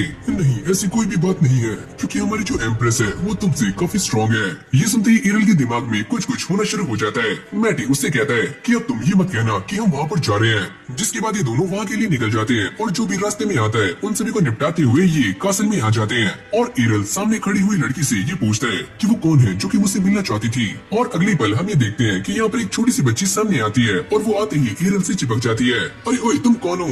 और ये एरियल की बड़ी बहन है। मैटी भी ये सारा कुछ देखकर शॉक्ड हो जाता है कि आखिरकार यहाँ पर क्या चल रहा है। उसकी बहन उसे सारा कुछ एक्सप्लेन करती है कि उसने ही ये कासल बनाया है और ये एक ऐसी जगह है जहाँ पर तुम्हें कोई भी परेशान नहीं करेगा और मैं काफी जल्दी मॉम और डैड को भी यहाँ पर लाने वाली हूँ। क्या तुम ये बात नहीं जानती कि मुझे चैलेंजेस काफी अच्छे लगते हैं? और वो यहाँ से जाने की बात करता है। तुम यहाँ से नहीं जा सकते। अरे हाँ, मैं जा रहा हूँ और तुम यहाँ पर आराम से रह सकती हो और जब भी मुझे तुमसे मिलना होगा मैं तुमसे मिलने के लिए यहाँ पर आ जाऊंगा। और जैसे एरियल यहाँ से जाने के लिए कदम बढ़ाता है तो उसकी बहन उसके ऊपर एक मैजिक कास्ट करने वाली होती है और ये एक ऐसा मैजिक है जो कि अगर किसी पे कास्ट होता है तो वो सामने वाले बंदे को ब्लाइंडली फॉलो करना शुरू कर देता है। भाई, तुम वहीं पर रुक जाओ। और हम ये देखते हैं कि लिटरली एरियल के पैर काम करने बंद कर देते हैं और वो वहीं पर रुक जाता है। उसकी बहन उसके सामने न जाने क्या क्या बड़बड़ाती है और वो खड़ा हुआ सारी बातें सुन रहा होता है। अब वो जल्दी से जाके एरियल को किस करने का ट्राई करती है, पर तभी अचानक एरियल उसके मुंह पर एक जोरदार लात मारता है और वो पीछे जाकर गिरती है। और वो उसे सारा कुछ एक्सप्लेन करता है कि कैसे उसने खुद को इस स्पेल से बचाया और उसने ऐसा करने के लिए अपने कान के पास विंड मैजिक का इस्तेमाल किया। यहाँ पर खड़ी हुई सारी लड़कियाँ ये बताती हैं कि वो अपनी मर्जी से ही एम्प्रेस के साथ हैं और वो यहाँ पर इसलिए है ताकि यहाँ पर सभी को शांति मिल सके। ओ अच्छा, तो ये बात है और मैं यहाँ से जा रहा हूँ, पर हाँ, मैं तुमसे मिलने के लिए आता रहूंगा। और उसकी बहन काफी फुट फुट कर रो रही होती है, जिसके बाद वो ये कहती है कि देखा, मेरे भाई मुझसे काफी ज्यादा प्यार करते हैं और इसलिए मुझे काफी ज्यादा स्ट्रॉन्ग बनना है ताकि मैं स्ट्रॉन्ग बन के इनसे शादी कर पाऊँ। आसपास खड़े हुए सभी लोगों को ऐसा लगता है कि ये बच्ची पागल हो चुकी है। फिर यहीं से हमारा सीन चेंज हो जाता है जहाँ पर एरियल दोबारा से अपने घर आ गया था और वो अपनी फैमिली से मिलता है और साथ में अपनी छोटी बहन से भी। और वो ये कहती है, बड़े भाई, क्या आप मेरे लिए गिफ्ट लेकर आए हो? अरे हाँ हाँ, लाया हूँ। और वो इन दोनों को अपनी छोटी बहन को दे देता है और वो इससे काफी खुश होती है। पर मैटी की हालत काफी खराब हो रही होती है। मैं कहाँ फंस गया? रात में हम ये देखते हैं कि मीरा आराम से घोड़े बेचकर सो रही होती है, पर मैटी की हालत काफी खराब हो चुकी है। पता नहीं मेरे साथ क्या हो रहा है, मैं एक इतना खतरनाक डीमन हूँ, पर ये लोग मेरे साथ क्या क्या कर रहे हैं। जिसके बाद एरियल अपने रूम में आकर एक लेटर लिख रहा होता है। तभी रेनर यहाँ पर आ जाती है और वो दोनों बैठकर बातें करते हैं और एक दूसरे को ये बताते हैं कि उन्होंने पिछले एक साल में क्या क्या किया है। अगली सुबह एरियल की छोटी बहन भागती हुई आती है और उसके हाथ में एक लेटर होता है। ये सारे उसे देखकर काफी हैरान हो जाते हैं और वो ये बताती है कि इस लेटर में ये लिखा हुआ है कि बड़े भाई यहाँ से जा चुके हैं, यानी कि एरियल दोबारा से एक न्यू जर्नी पर निकल चुका है। जिसके बाद हमारे सामने इस एनिमे के सारे फ्लैशबैक्स आते हैं कि एरियल ने कैसे अपनी जर्नी शुरू की और कैसे अब वो एक न्यू जर्नी पर निकल चुका है। तो इसी के साथ हमारे इस एनिमे का सीजन 1 यहीं पर एंड हो जाता है। अगर आपको ये वाली वीडियो अच्छी लगी हो तो वीडियो को लाइक करके चैनल को सब्सक्राइब करना मत भूलना। बाकी मैं मिलता हूँ आपसे एक और न्यू फ्रेश वीडियो के साथ, तब तक के लिए टेक केयर, गुड बाय।